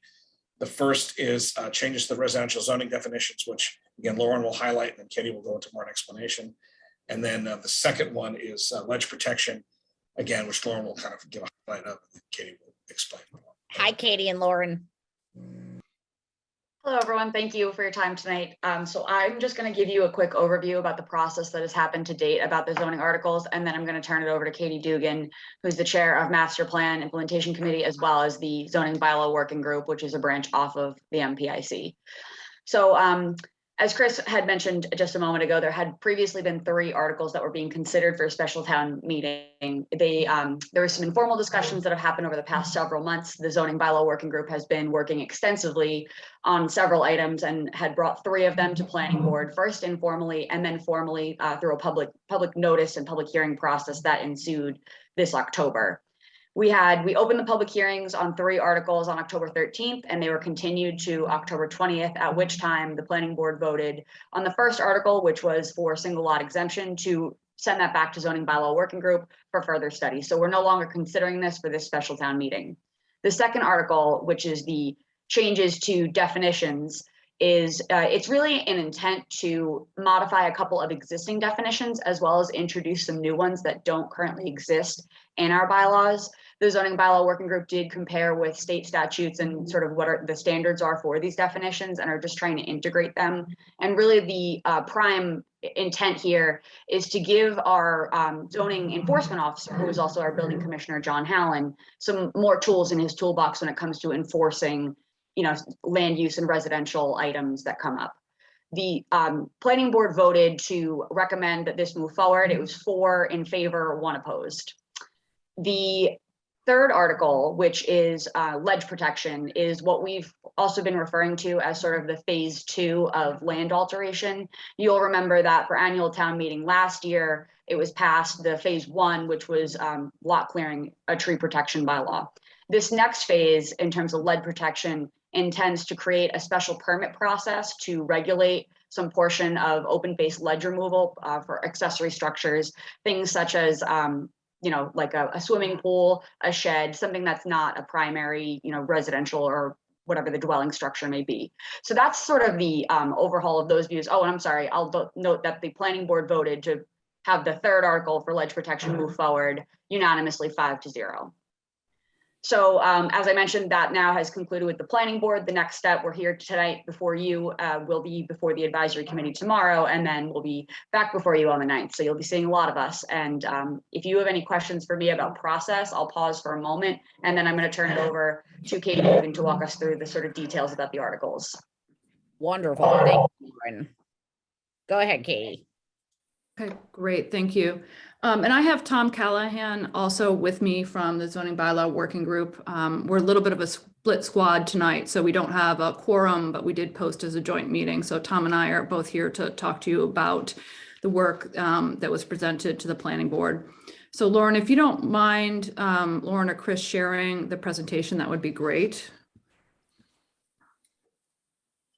I can share the presentation. I just need, it says it's disabled right now. Hold on, let me see if I can. Okay, try again. I think I just fixed it. Yes, I have ability now. Thank you. Can you see that? Yep, we got it. All right, thank you. All right, guys. Lauren, if you don't mind, just advancing quickly to the table of contents. So just two things we're going to accomplish. One is just a little background and setup around the context of the proposed zoning changes, just so that your board and the community understand where these are coming from. And then a little bit of again, additional context around the two proposed articles, zoning working group 2, the changes to the zoning definitions, and zoning working group 3, the ledge protection. So with that, I'm just going to quickly go through some basic principles as to how the zoning bylaw working group approaches goals and related zoning changes. And the first is really big picture around what does the Zoning Act, which is state statute, give towns the authority to regulate in terms of their zoning related to land, buildings, and structures. And the 1975 Zoning Act has a purpose section, and a couple of those that are very important to Cohasset as to where we stand today are, one, in terms of purposes, to lessen congestion in the streets, to conserve health and safety, to prevent the overcrowding of land, to encourage the most appropriate use of land, including considerations and recommendations from the master plan, and to conserve the value of land and buildings. So that's kind of big picture, what zoning is intended to do at a local level. So with that, I'm going to go very much to a local level and just kind of refresh our memories as to where we started this process. So back in 2016, the planning board commissioned a phase 1 visioning process that began and kicked off our master plan process that was then followed on in 2017 through June of 2019 with the actual master plan. And that phase 1 visioning process gave us a lot of public input and perspective on what the community felt were the keys that need to be considered. And there were 4 summary slides that the MAPC put together. I'm showing one of them tonight, but there was a challenges slide, which is before you, and opportunities, a strengths, and then a priority ranking. And these challenges, although they're from 2016, I think still really resonate today. And the way the zoning bylaw working group has kind of summarized this in our mind is that one of the public input pieces was around managing growth. This whole concept of Cohasset feels overdeveloped, it feels overcrowded. Second is balancing the scale of housing, i.e. the neighborhood and the lot sizes and the sizes of houses on lots. Understanding build out as Cohasset is increasingly facing fewer and fewer undeveloped lots. We are in that final phase. Fourth, and this comes up in many places, protecting open space and the value of open space and kind of the scenic beauty of Cohasset.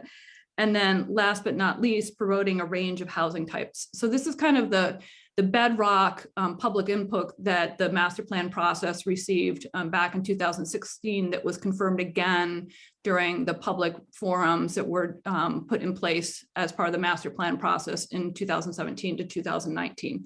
So with that, all of that was translated into our master plan, which has 9 chapters, and probably the most relevant from a zoning perspective is land use. The overall arching goals, there were 3 of them, but land use goal number 1 was to plan and invest strategically for smart growth in order to preserve Cohasset's community character. And under that broad reaching goal, there were 5 sub-strategies.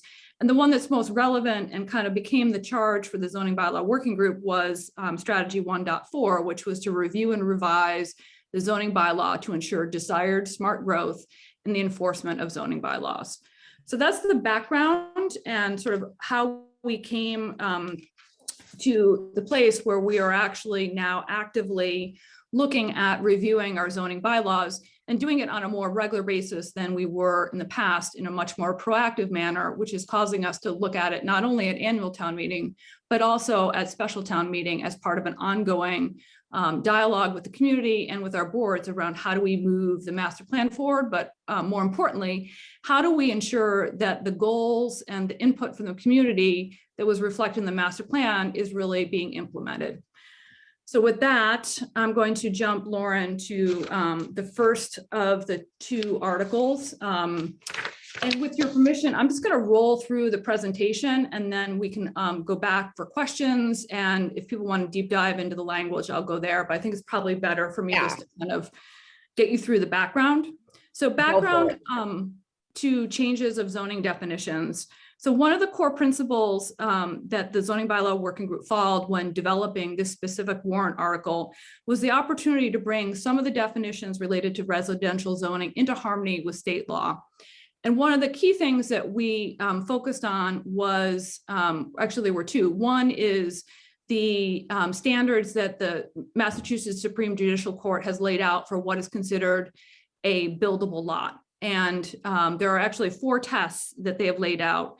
1, the lot must meet all dimensional requirements. 2, it must abut on a qualified way. 4, it must have adequate frontage on a qualified way. And 4, there must be adequate and practical access.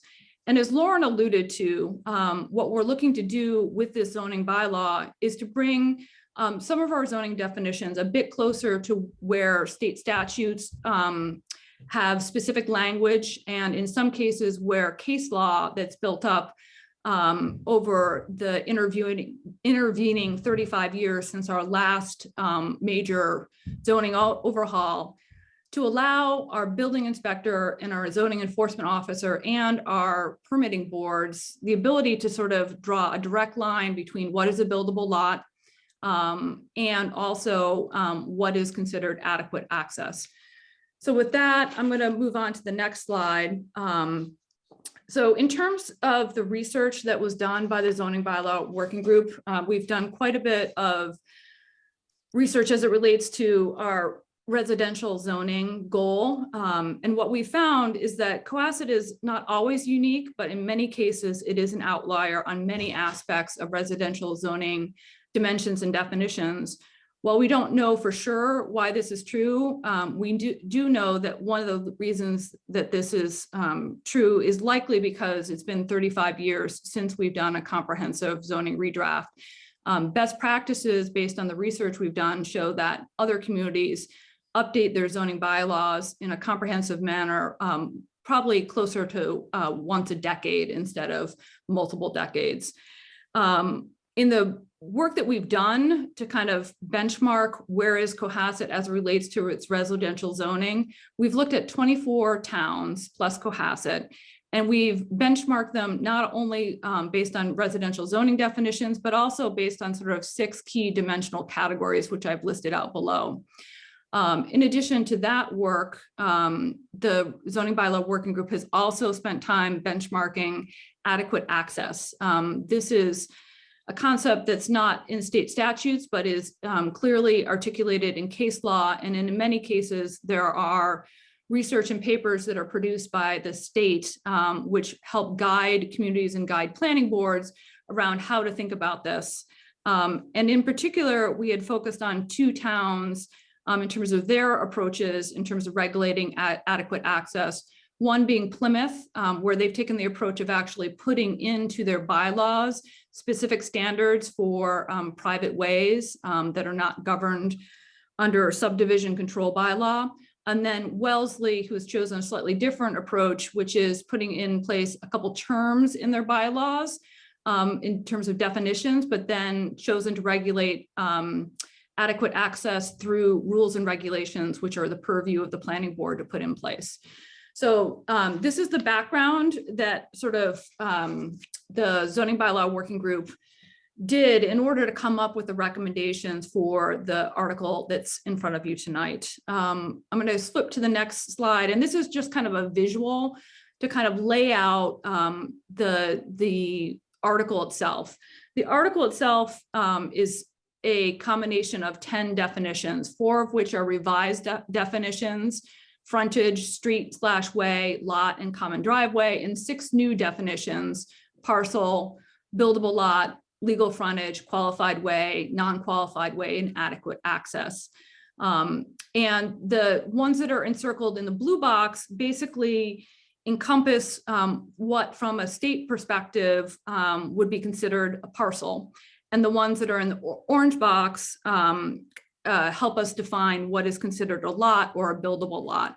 And as we've mentioned before, the link behind all of these changes or proposed new definitions, the bylaw is bringing them in line with state statutes, SGC standards for buildable lots, or case law when it comes to adequate access.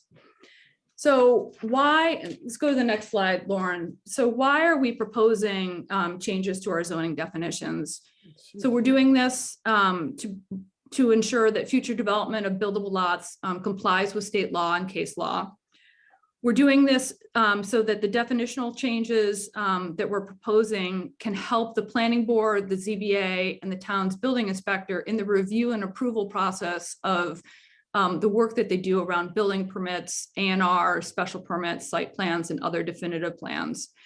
We're looking to eliminate ambiguity to ensure that undeveloped parcels that are being developed have clear standards on what is considered a buildable lot under Cohasset zoning bylaws. And then last but not least, help address an increasingly important land use issue regarding adequate access and safety on private ways when new dwellings are being added.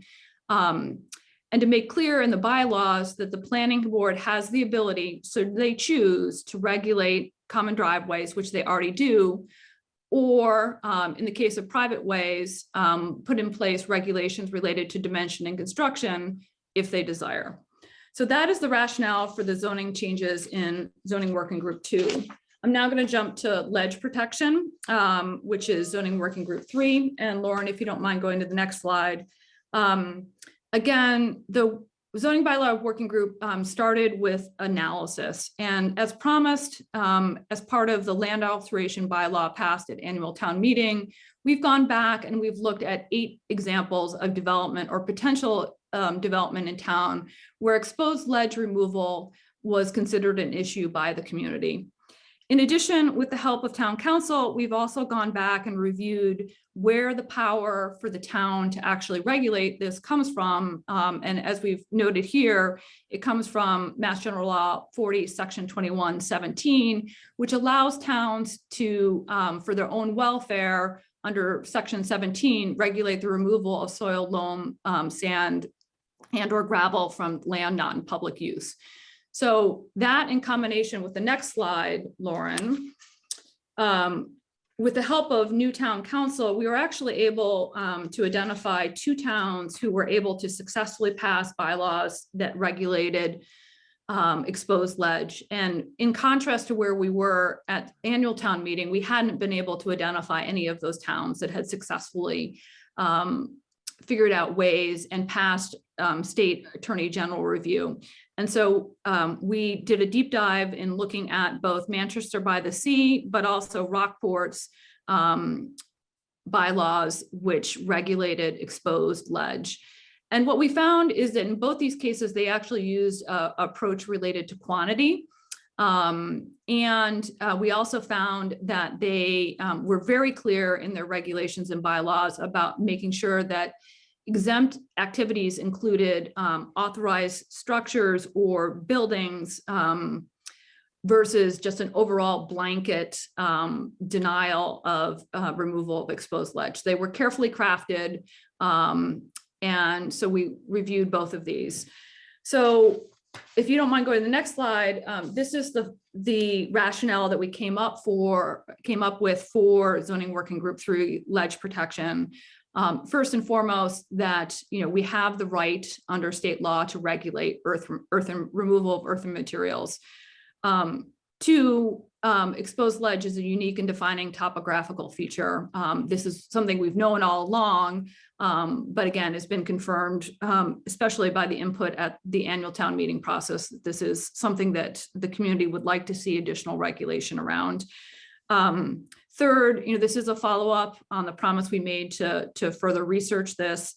4th, with rising land values, there's expanded development of existing lots and structures, but probably even more apparent is the development of more marginal undeveloped parcels, which previously probably would have been considered undesirable given some topographical changes like ledge. But given this increase in rising land values, it's become a land use issue in Cohasset. So the working group is proposing regulations to regulate the removal of exposed ledge face by use, not quantity, which is a bit different than the two examples we studied. But what we decided is that it was less arbitrary and easier for the town, particularly buildings inspections, to monitor if we chose to regulate just specific types of use as it relates to the removal of exposed ledge. So what we're recommending is a special permit process through the planning board for the removal of exposed ledge face for structures or accessory buildings to the principal use of the lot, such as fences, sheds, barns, patios, athletic courts, and pools. Exempt activities like the two examples that we reviewed on the previous page would include any exposed ledge removal in connection with a principal dwelling, a garage, a driveway, sewer systems, and utilities. So that is the rationale behind the ledge removal. And again, it's a small change to what was a broader, a more comprehensive land alteration bylaw passed at Springtown meeting. So with that, I am going to pause and take questions, and I'm happy to go into the details of the specific language under the underlying bylaws, if that would be helpful to the select board. Thank you, Katie. This was a lot of really helpful info. That was a great presentation. All right, what questions do we have from the board? Jack, I see your hand first. Not so much of a question, but just for the community and the board to know how hard this group has worked. I've been the liaison from the select board and watched what was going on.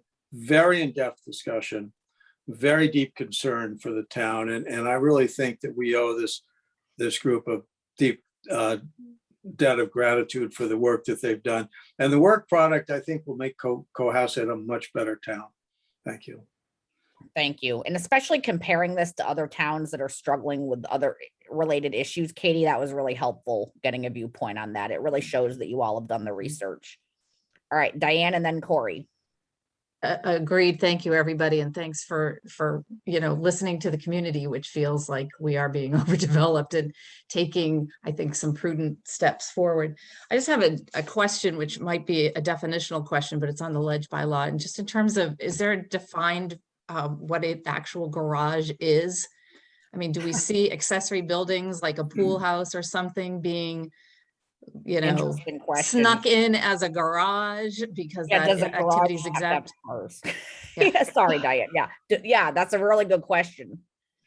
So I guess I'm not totally following your question, Diane. There are, so the definition that we're sort of tying the special permit process to is the definition of structure.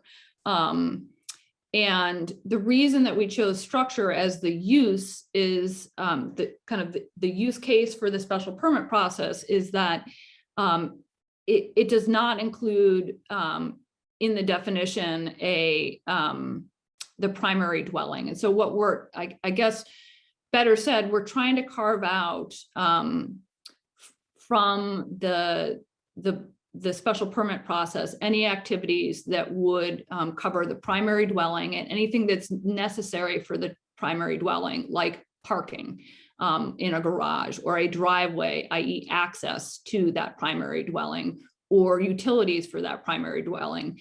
If it is a structure or accessory, i.e. something that is, it is ultimately a land use value judgment, such as a pool or a patio or a sport court, those will be subject to a special permit process that the planning board will make the determination as to whether the exposed ledge removal is allowed or not.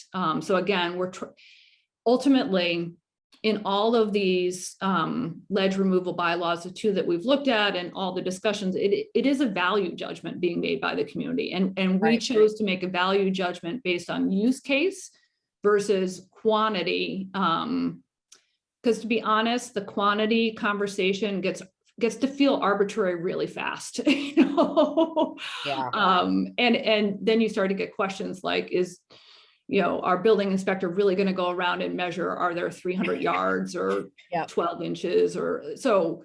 Again, from our perspective, it felt much cleaner from a town management perspective, but also in terms of trying to explain to the community that this is a policy question that we're asking the community to pass judgment on. And we're saying the use case of anything that's not primary to the dwelling and the ability of a landowner to develop and improve their lot is what will be subject to regulation for exposed ledge only. This isn't ledge that's discovered underground, but exposed ledge, which is kind of the community character piece. So does that answer your question? Yeah. And I thank you for following my crazy string. It not only answers the question, but I think it also, makes the case even stronger just in terms of the qualitative work that went into determining this is the way to go. So thank you, Diane. Nope. Okay. Yeah, and also clarifying the exposed ledge versus underground ledge is helpful. Okay. Corey. Yeah, actually, my question in my head was specifically about the choice to discuss ledge as use, not in quantity. But Katie, you just mentioned that, answered that perfectly. I do want to mention that, I mean, this is obviously there could be a million questions, but I do know that this the decisions that your group made were not easily, come to. This is an important process, and it's important to me that we got, votes of approval from the planning board, and that, our colleague and the liaison here, Mr. Creighton, supports these things. It's very valuable to me because, again, this is what you guys were tasked to do, is work through a lot of this hard stuff. So just thank you for your work on this. Thanks, Corey. Jack. Oh, I'm sorry. I want me to tell you how great they were again? I'd be glad to. No, I think Jean has her hand up too, so we'll let Jean. All right. Jean. Yes, thank you. I appreciate all of the work that you've done. And these are hard issues too. The ledge in particular is a tricky one. And I know that was a issue that came up at the land alteration bylaw last town meeting, and I'm happy to see that we're taking another crack at that. I did want to talk about the definitions. I know that there's been some back and forth about the definitions, including with the planning board. I watched the hearings. Yeah. And the board has subsequently received a letter from one of my former colleagues, Clark Brewer, from the planning board as well. And so I think it does make sense maybe to talk through that a little bit. And I'm happy to share my view because I've looked at the various state law that's incorporated in here and, thought through the various issues, including those raised by planning board Brewer. But I invite you, Katie, and you, Tom, and Lauren to weigh in too, because I think your perspective is helpful. So the way that I see this is that Cohasset for a long time has had these gaps in terms of access with respect to that which is not otherwise set out in state law, and even that which was set out in state law. We have room for improvement there in terms of clearly memorializing the adequacy of those ways. And so I think that this is an improvement that tracks the long existing state law relatively well. It literally says it word for word in terms of what a qualified way is, in terms of adopting the definition of a subdivision and the definition incorporated within a way. And then in terms of a non-qualified way, I think there's still concern about, well, maybe there's not necessarily a regulatory or a state law definition that we can lift from and match word for word. And here I see that the planning board has been given the ability to come up with standards to help assist the safety and access concerns that we've all just been talking about an hour ago, for example, during a massive storm, and how people can get the emergency assistance that they need, and to make sure that our roads provide some modicum of adequacy of access and safety for our citizens.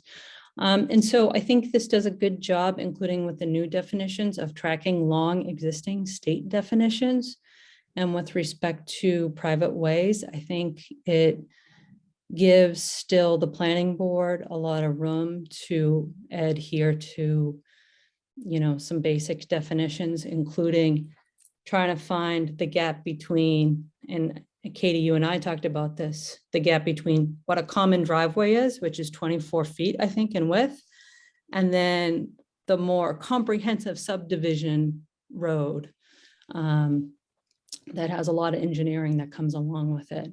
And so I understand that there are concerns that members have brought up. I think, though, that what you've done is crafted a regulation with enough room that still leaves a lot of opportunity for meeting that balance of, you know, people who still want the use of a buildable lot, but you want to make sure that the road upon which they're building is safe and adequate, even if it's not a subdivision or a common driveway. So I wanted to put that out there because I do think it's a little hard for the public to follow everything. And so I think a part of the trickiness here is communicating, which is, I think, something that is hard when we're talking about pretty technical definitions. And so I invite you, Katie, Lauren, Tom Twain, if I misanalyzed any of that, but I do think that it's helpful for the public to have a sense of, you know, whether this is creating a huge disruption to a town that does have a lot of private ways. And so I want to acknowledge that. I'm not sure it does create huge disruption, but I did want to float the issue and get your feedback on it. All right, thanks, Jean. Lauren, I think you have your hand up in response to that. Yes, thank you. I just want to make a distinction for the board and the public's sake in that, in terms of common drive standards and regulations and private ways, that, you know, in terms of technical specifications of width, things like that, those are actually all going, and they already are to some degree regulated, but to be further regulated in upcoming revisions to the planning board's rules and regulations, which requires its own public hearing process. In order for sort of those upcoming changes, things that we might want to change about those rules and regulations, it's going to be useful to have definitions to point to that we don't already have or that we're looking to clarify. So what this is sort of the first step in allowing those rules and regulations to be, to be modified and to be made more effective. But until it's sort of like a chicken and an egg, until you have that definition to be able to specifically reference, they don't really, sometimes those modifications really won't be making that much of an impact. And I also just want to note, just as a point of information, that the zoning bylaw working group involved John Hallen, who is the building enforcement officer, and these were very much vetted through him as items that he felt would be useful for him to be able to do his job in enforcing things more effectively. So I just wanted to make those 2 points of information for you. I think the only thing that I would add to what Lauren has said, that again, what we're looking to do here is make definitional changes, which is kind of like a foundation level change in order for Cohasset to be more proactive and less reactive in terms of the further development of Cohasset. And again, this is a building block that we wanted to put in place that ties us more closely to state statutes, as Gina said, that have evolved over time. I mean, it's been 35 years since we've looked at some of this stuff.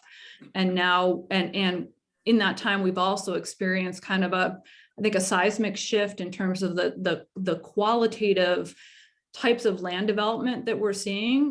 So as a result, we're requesting these definitional changes that then can be built upon by the planning board as they see fit to further regulate things such as adequate access. When it comes to buildable lots, that's really in the jurisdiction ultimately of our building inspector, who's specifically asked for some of these changes. So again, this has been an effort that we've taken time and studied. We've been working for 15 months and we have been updating the planning board and your board and the community along the way. I don't disagree with Jean that this is a complex conversation, and one that we can certainly get better at. But overall, the goal here is to help our permitting boards and help our town building inspector / zoning enforcement officer be proactive in the way the community has asked for in order to address some of the land use issues that we're facing. And, you know, I'll leave it at that. Thank you, Katie. Jack? Yeah, thank you, Katie. You know, it may help the community at large to understand that, first of all, a number of the people who are on this working group have worked in planning board. I have 10+ years on conservation.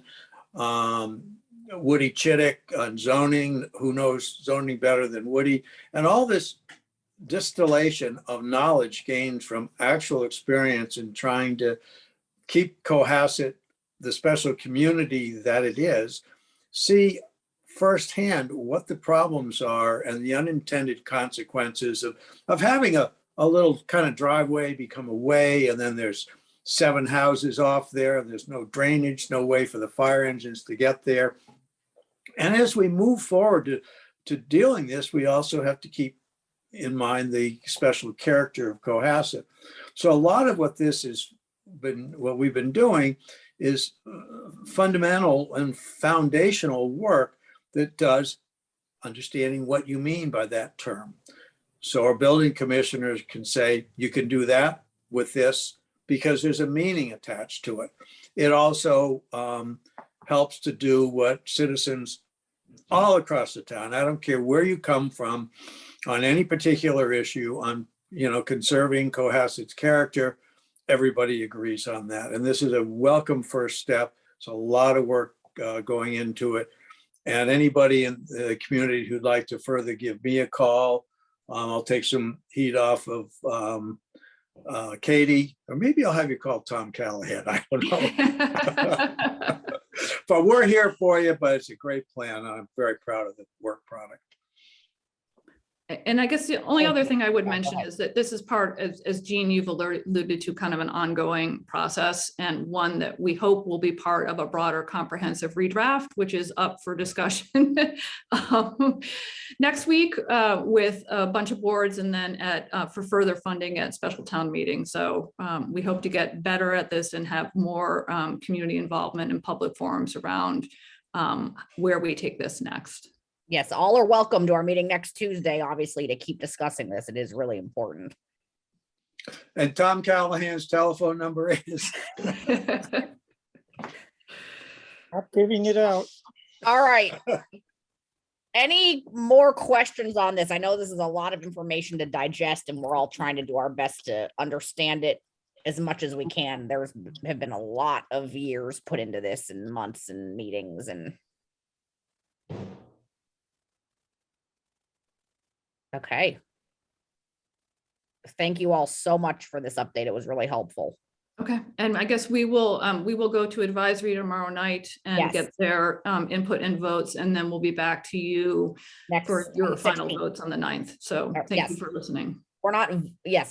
So we have to do our votes next Tuesday before. Unless you want to give me your votes now, I'll take them. It's tempting, but we prefer to let advisory do it first. So yes, to be continued on Tuesday. Okay, great. Thank you all. Thank you, Lauren. Thanks, Tom. Thank you, everybody. Thank you. Thank you, Lauren. All right, Chris. Okay, well, that was the meat of your conversation on the warrant tonight. But let me touch base on one last. The others will go to advice, and they'll come back to you next week. CPC is meeting on Thursday. If they vote something, that'll be on for your consideration next week. I don't know if they will. There's one request we're making of them for funding at Milliken Field. Is a staircase on the far side of the property that's really dilapidated, and we need to close it, and it needs to be fixed. So and we're asking for funding for that. We just don't have the money to pull out of anywhere else right now to do that. It's something we'd like to fix, if at all possible, by the spring, because it's used a lot by the kids. The handicap access will still be right in the front where it always has been, but this just helps facilitate movement back and forth to the schools. Okay. And particularly for baseball, but it's not the only folks who use it. So I will bring up the screen one more time. So something else, as you all I think are aware, the town won a big grant for the Park Ramp boat ramp, and we're going out to bid and all of that. It turns out, back and forth, we need to do a small swap of easements with the marina right next door that's owned by Mr. Trendowitz. So we went to council, town council, and the article, which is in the warrant that was circulated a little earlier tonight, basically authorizes the select board to require an easement on one parcel, and which allows the ramp to actually be operated and stay in place once it's built. And then it gives the marina a right to cross town property to get to their, pedestrian. It says pedestrian and vehicular. We have to just confirm with the council. That's all it is. So there's no ownership rights here. It's just allowing the boat ramp to kind of sit partially on the land that's actually owned by the marina and allow them to formally cross. I believe they've been crossing anyway, to be honest. And the boat ramp's been sitting there for years anyway. But since we're rebuilding, we might as well make it clean, right? So there is actually maps with this the council has, and we'll circulate those. So and this, unless anyone has any questions, it's kind of housekeeping. I'm sorry it came so late in the process. I'm glad it came though, because we did. Yeah. No, it seems important. Thanks for getting it in, Corey. I hate to be the bearer of bad news, but I don't see any mention of this in the agenda. So if we could I think we should do this again, but like maybe 2 weeks from now, just so. No, you're going to. You're not. I'm asking you to Yeah, vote. no, we're not doing it tonight. Okay, no, I don't want to talk about it because it wasn't on the agenda. I'm just. This literally came up. If you needed to talk about it, it would have to be a 48-hour thing because we literally worked on this the last 48 hours. So if you want, I'm not asking you to talk about it. I'm just letting you know about it, and that's it. So that's the warrant. Again, the rest of it will be buttoned up, and I'm planning to have council. I'm trying to get council available just to answer any questions about some of the anything else that may have come out of the easements or about the lease article. Just so if there's any questions, they can all be answered next week. Okay. So that's the warrant. It's short, but it's a lot of important stuff in here. The zoning articles, the transfers, the projects, all really important stuff. So if there's no other question on the warrant, I'm happy to jump into giving you all a couple of updates. Any other questions on the warrant, or can we move forward and finish our warrant stuff next week? Okay. Yeah, go ahead, Chris. Go ahead. Okay. So a couple of quick traffic and safety updates. So Redgate Lane. Our traffic safety officer, Greg Lawrence, quickly has been working with residents to cite a temporary speed trailer. You know, those signs that we have that post that warn people to slow down. And we're working with a neighbor up at the top of the hill to try to get a site there. And I think that'll happen fairly soon. Again, the storm last week put everyone on a different track, but that's still happening. DPW is also adding a stop line up at the top of the hill. For some reason, there never was one. So people have tended to drift when you get to the top at Main Street. So a stop sign has been put kind of more directly, and I think it has to be put a little more cleanly. Right at the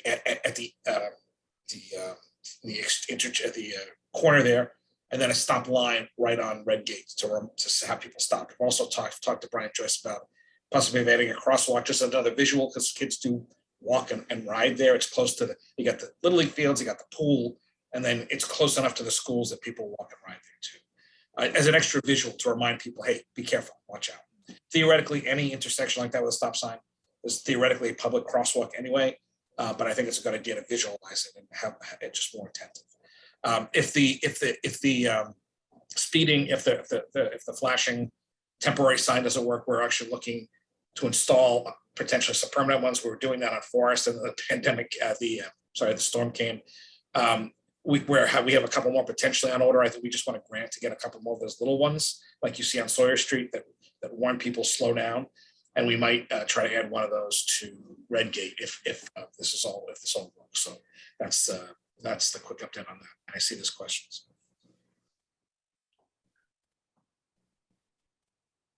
You're muted, Carrie. Gene and then Corey. You're muted, Gene. Corey, you were first. Go for it. There's glitches happening with the muting. I swear, I don't know what's going on. We'll right. get there. So just two things about Redgate. I mean, I walk by, I run by that section very much, and there's two just structural issues that I have with that intersection. One, it's extremely wide, and the curbs going into it are very broad, so it really encourages a high-speed turn. If we brought those in, it would be less of an on-ramp and more of a turning onto a residential road. The second thing is the side with a sidewalk. The sidewalks don't connect. So if you want to take a right from North Main Street down Redgate Lane, you have to go into the street to on the right. That's just, it's not how sidewalks are supposed to be. The sidewalk should continue around the corner. So those are just, I think, two small changes that can be done to make that whole thing much safer. Wanted to bring those up so that they could be on the list of things to do. Okay. Thank you, Corey. Jean? Yeah, on a related note, I know that the residents, they've reached out to me and maybe have reached out to other select board members, but they're really concerned about speeding through that road. You know, there was a child almost hit at the end by someone who appears to have been speeding up to the intersection. And so one request, and I would like, and Carrie, I'd probably ask you to put it on later, maybe after we see how the traffic trailer goes, but I think it would be helpful to hear from the neighbors because they have already tried a bunch of different things, including parking on the street and other measures where it may be worthwhile to hear their views on whether a stop sign somewhere near the middle of the street is merited, if nothing else, to slow down traffic, because it is used as a cut through from North Main to Jerusalem, including with a lot of folks that are, you know, working throughout town. So I wanted to raise that on their behalf. And I know we're still looking into more of that, but.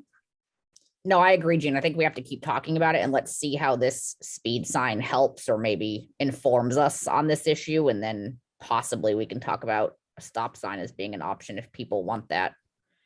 Corey?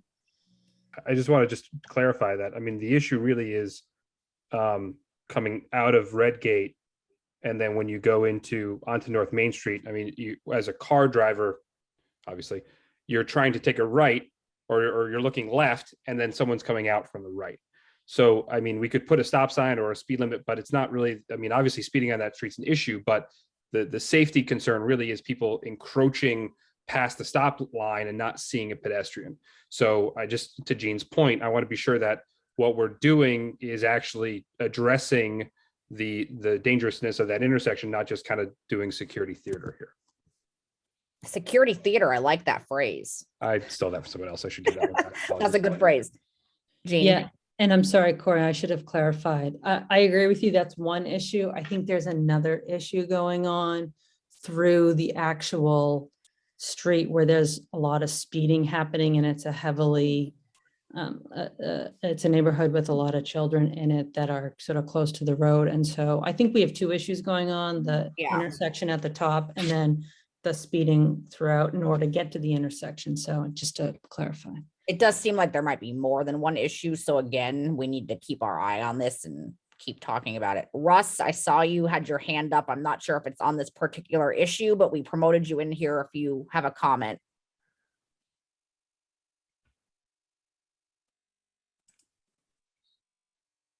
Russ, I'm not sure you can hear us. There, I was muted. There Sorry. you are. Okay. Hi. I was just going to comment that the CPC is going to be meeting on Thursday. We're going to take up the Milliken Field stairs. We are also, this is something I've been speaking with the Sandy Beach Association with. I would like to propose that the CPC buy one, if not two, beach wheelchairs, as they're called, so that people who have mobility issues can enjoy the beach a lot more than they can now. Right now, they have a snow fence, for lack of a better phrase, that gets the wheelchair-bound person down just so far, but it does not get them into the water. I sent out a couple things about them to the CPC members. I can send them out to all of the individuals in the Board of Selectmen if you'd like to. I'm proposing that we pay 100% on that. It's how we've been doing ADA issues, and I think combined with the fact that Sandy Beach, as everybody knows, is a private beach, and that it's accessible to the public. They've been very, very good citizens. So even if we weren't doing 100% on other ADA things, I would propose 100% for them for that particular reason. And that's pretty much it. We're going to be extending a vote on Sandy Beach at about $3,800. And I neglected to get it on the ballot, on the warrant earlier this year, and it expired. So we're going to extend that. And that's pretty much it for us this year. Okay, thank you for that update, Russ. I know we got a little Thanks. off track here. We were talking about Redgate, and then these are also important things we needed to hear from Russ. So any other questions for Russ now? All right, thank you, Russ. That was helpful. Thank you. All right, back to the Redgate issue. It seems like there are maybe more than one problem here that we need to address. So we'll come, so we're gonna take these steps that I talked about. We'll come back, we'll see how things work. Okay. The one of the challenges in town in general, and it's not just in town, it's everywhere. There's more delivery trucks there have been. Everyone's getting everything delivered now, whether it's food or groceries or Amazon or you name it, right? Yep. Drivers are all timed and they're all on speed, right? So it doesn't matter if they're going down your street or someone else's street, they're on a clock. That said, they're still going down residential side streets, and particularly in Cohasset, they're narrow and the visibility is not always that great. And sometimes I'm not even familiar with the neighborhoods, which is, GPS is awesome. So that said, we need to get everyone to slow down. The speed limit is there, it's helped. And delivery drivers, they may not be a problem just for us. I think it's really important that we do what we can to get everyone to respect that residential side streets should be driven on like the residential side streets. They're not 3A. So I'll be coming back with some updates after we try some of these things out. Okay, thanks, Chris. Diane? Yeah, sorry, I don't want to belabor the point, but the Redgate folks came before the board maybe 3 or 4 years ago. And I mean, one of the challenges that they have is, sorry, the cat, sorry about that, is that they literally show up as a like a GPS cut through. So if you're on, Waze or something, so Right. it is, but I also just want us to give some consideration, Chris, to a more comprehensive discussion about road safety, especially on these smaller roads, because again, this is an acute issue. And I think Corey articulated some other challenges that they have on that road and with the ball fields across the way. But there are a lot, I hear from people all over town that want a stop sign or want a blinking light or want, whatever those things go across the road on. So I think we owe the community just a general conversation instead of a lot of ad hoc things, because I think we're going to see more of this going forward. Maybe just a public safety campaign about speed, slowing down, that kind of thing. But anyway, just wanted to bring that up. Good point. And I'll pivot to Atlantic. So the board did talk about that a couple of months ago. The good news, we have a couple of stop signs up now, new stop lines. It's really been effective. There's been some vegetation cut back. The neighbors have been very cooperative. So I think the steps that have been taken are positive. I don't think they're necessarily everything yet. So I think now that things are kind of dying back, we'll see what happens again come spring. And if we have to make some more modifications, we most certainly will. But I think it's been successful so far. And I think it's been great, the cooperation we have from the neighbors in that area. And one last non-traffic related item, the flu clinic that was scheduled last week twice, it got postponed twice. It's Thursday night now, 5 to 7 at the Wolcott Commons. There are slots open. So if you'd like a flu shot, there's even some high dose for seniors that are now available. Mary was able to get her hands on some more doses for that. So if you'd like to book, if you don't have a slot yet, you can go to the town's website or the Facebook page. There's a link right on the main page of the town page and also on Facebook. It's something called Colors. It's an electronic booking system. So if you haven't gotten a flu shot and you'd like to, please sign up. There are slots available for Thursday night at Wolcott Commons from 5 to 7 p.m. Okay, Jack, is that hand? Yeah, Chris, just briefly, as you recall, when they were allocating money for Elm Street improvements, the money was pulled from the Toll Brothers mitigation fund. And at the time I requested if you could update me as the planning for that. Just to refresh the board, that was money that was set aside about 10 years ago when they put in the toll gate subdivision. And that was supposed to be used to improve the mitigate some of the impact, and nothing has happened on that. And Chris, you were going to look into, and I was wondering if you had any progress on seeing what can be done with that money. So basically, the came in was in two parts, but they're pretty much available for the board to use as the board directs. There was some work done. I know there was conversations, and this predates me by a fair amount. The sidewalk became impractical, I think, right around there, some of the work that was being done. That said, the funding is available and the board could make use of it as it deemed appropriate. In fact, some of the money was used to buy computers, I think, about 12 years ago, before me, or 10 years ago. And it's also been used for planning purposes. That's really what we've tried to use it for. I believe the money that's been used or being used for the sidewalk on Sawyer, which conservation did give approval to, that extension that'll get it from VA up to Fair Oaks, which will be a great connection, including for the affordable housing and for anyone who's coming in from Avalon. I believe that came out of the Cook. There was money from the Cook estates too. So I don't have the number in front of me. I can get the number and circulate it. Yeah, because the neighbors obviously are concerned there was money set aside, and they have not gotten any accounting and of that fund. So I guess if we just have an accounting of the fund, they'd like to see what happened to that money. Corey and Katie, I know, have more info on this. I think Corey. Yeah, Jack, I thought I talked this about in a meeting. My apologies if I remembered incorrectly, but I chased this down when this came up like 6 months ago, and I found the I'll drag it up and I can share it with Chris and you can push it to you. Basically, the language of the funding did not restrict it to the use of that area, nor for sidewalks either. I talked to a couple of the neighbors in that area too at that point, and largely, the response was it's a quiet street and we like it the way it is. If there's new stuff that you've heard of, obviously that's a fund that's available, but I did chase it down. It is something that we can use outside of that neighborhood. Yeah. Well, thank you, Corey. I had requested a report on that a long time ago and I never heard anything. I'm glad that you got some information.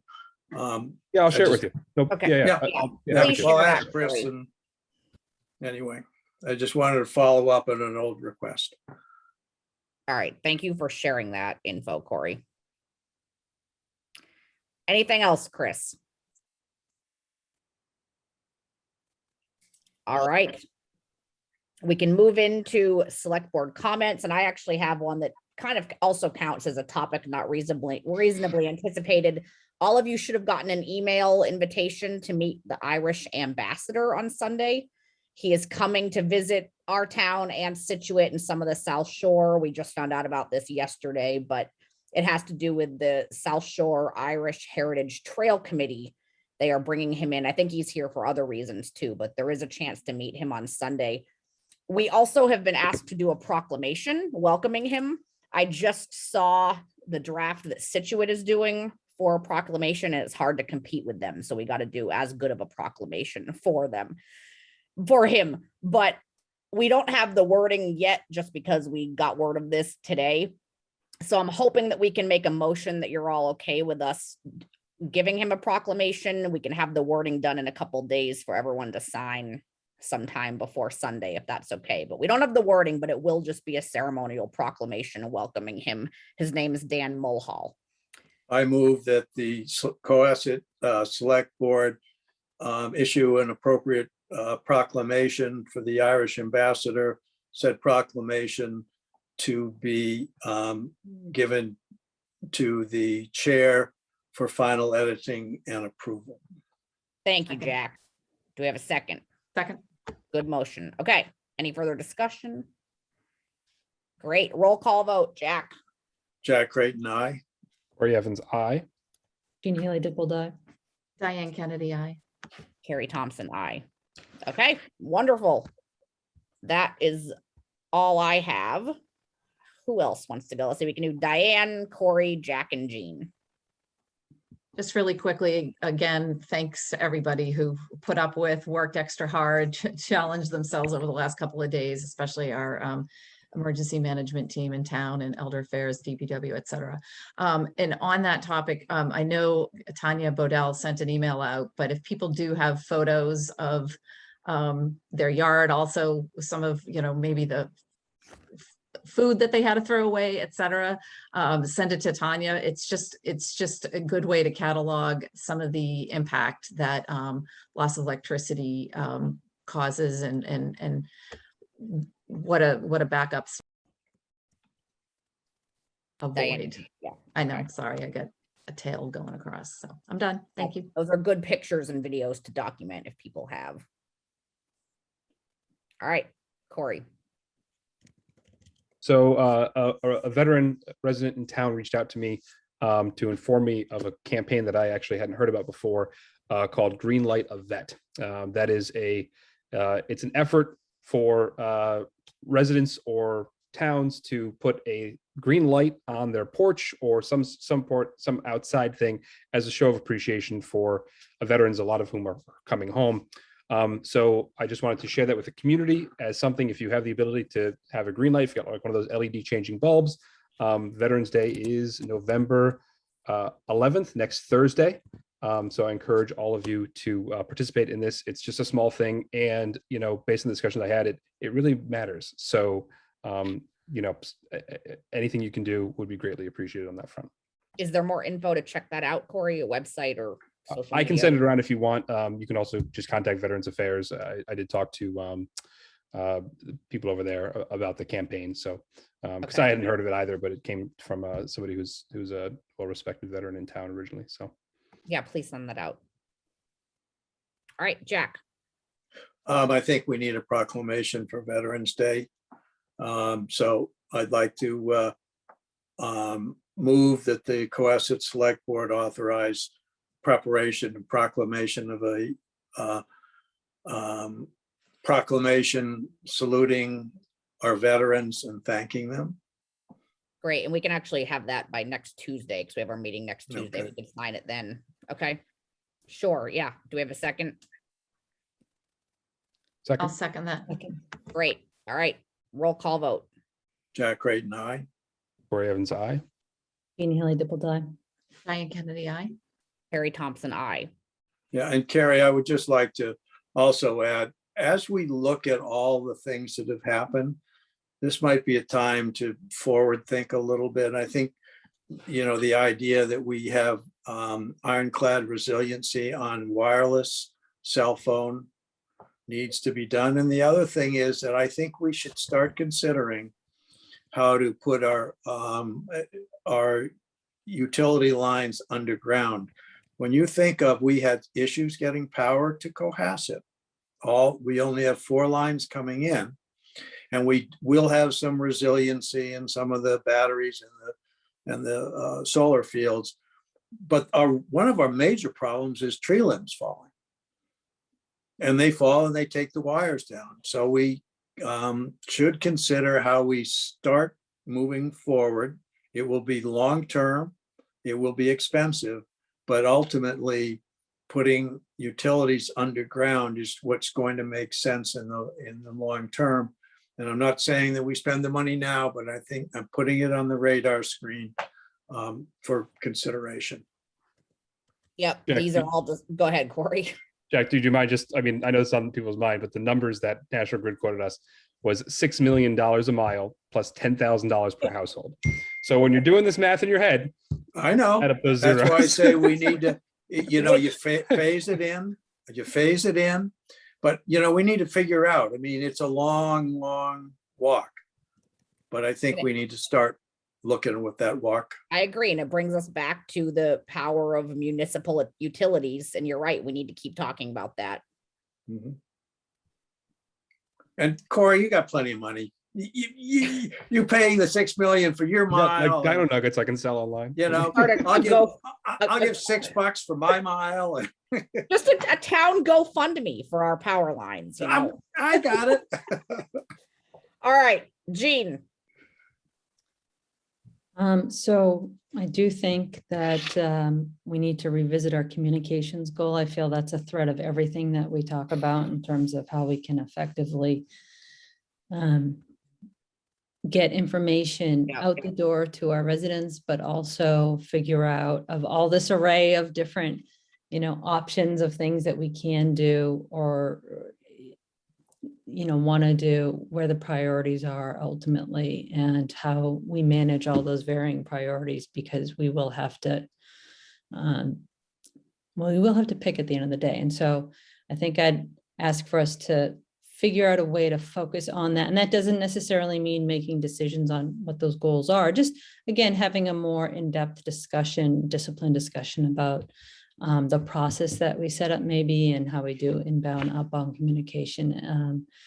And so that's the first reflection I had. The second is, and I guess before I do that, I see Diane's hand. I have three I was items. going to say, Jean, we have the communication. The communication thing is slated for our agenda for the 16th. We don't have time this next Tuesday, but it's on our agenda for the 16th. If I could just quickly Diane. add to that, I almost think we should have a dedicated kind of Separate meeting. workshop to kind of throw ideas around, I because there's thought about so that. much here. There's general everyday operating, communications in and out, and there's also emergency management stuff that needs to get layered onto that. So I don't know. Well, To me, it and this seems is- like it's like a separate Yeah. meeting. This is a separate issue I've been thinking too, is Corey, Chris and I are working on the agenda. Obviously, our goals all of them could have their own separate meetings, but I also think it's important that we have regular updates on these goals for the public to watch at our main meetings too. So I think we're trying to figure out how to juggle which of these things should be agenda items for our regular meetings and which things should probably be whole separate meetings. I agree with you, Jean. We probably need both. Right. So we could also think about scheduling just a communication goal meeting separately in the next several weeks if we can fit one in. Yeah, we could always do a more in-depth working group meeting, because that will take time. But I do think that when you're doing strategic planning and prioritizing, you want to make sure you're always checking in on those goals, even if it's a 10-minute quick, like, where are we, what's being done, what's, the update for the next 2 weeks, just to make sure we're staying on top of it and it's top of mind, because it is our goal. I agree. So let's do both. We can have an update on the 16th and also get a meeting scheduled that's just about this. Yeah. Okay, so that was my first issue, Jack. I feel like you're saying something. Yeah, that I Jack. Yes, I'm agreeing with you, as I always do. Okay. Okay, well, maybe you'll agree on this. The second issue I just wanted to flag is the CDC. I know. Approving those vaccines for children, and I think that there's going to be some open questions about whether Cohasset's going to be running a local clinic. I know there was a letter sent out by the superintendent to all the parents. I got one from DPH and DESE saying, leaving open the question of whether Cohasset's going to be doing the local clinic. So I do think that that's a huge, it's going to become an immediate question. And I think the quicker all the children can get vaccinated, it is in the entire town's interest to vaccinate our children as efficiently as possible, because, someone who just struggled to vaccinate my 12-year-old, it is tricky. And so I think residents would appreciate anything that we could do on the local level to roll out those clinics like we did back in the winter of 2020 with our older residents who were able to access those vaccines. That was number 2. And then number 3, I wanted to go back to something Diane said earlier about coastal resilience. I think this is another big topic that likely deserves a pretty intense look, both in terms of ARPA money and how to use ARPA money for coastal resilience. Also, I think it feeds into, and I see Katie is still on the screen, I do think it feeds into our overall long-term zoning bylaw reform as well, how to encourage, best practices. I know some communities have already built in some around flooding. So there's all different angles to it. And I think that maybe we need to think about, again, a good process to begin thinking through more proactively how to address coastal resilience, whether it's phone boxes, cell coverage, reforming zoning bylaws such that any big complex has underground wires to at least begin try to knock out some underground wires, right? For Yeah. some of our citizens who will ultimately buy those properties. And if, that's one less wire that a tree falls on, then, it's incremental.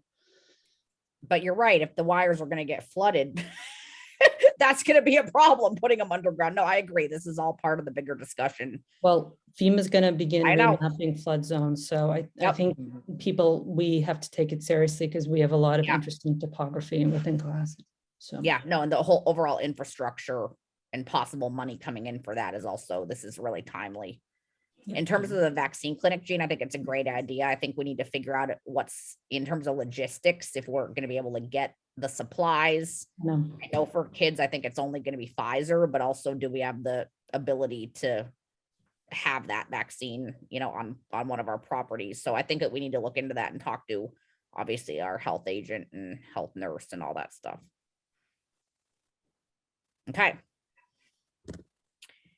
I think we're done with select board updates. This is another good discussion. We have one approval of minutes from October 19th, 2021. I'll move the minutes of October 19th, 2021.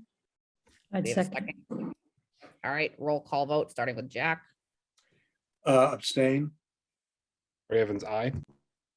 Janelle Dibble. Diane Kennedy, aye. Carrie Thompson, aye. All right. I would just, Carrie. Jack, I keep thought it was bringing your this- big moment to adjourn. Okay. Well, yeah, but Corey's given the town $6 million for the first mile of under, so I don't think I can compete with that. But I did want to say, I'd like at some point to have on the agenda, the issue that's been percolating for at least 2 years of having permanent electronic records of the entire board meetings. So if we could, after town meeting work is done, if we could have a discussion on that, I would greatly appreciate it.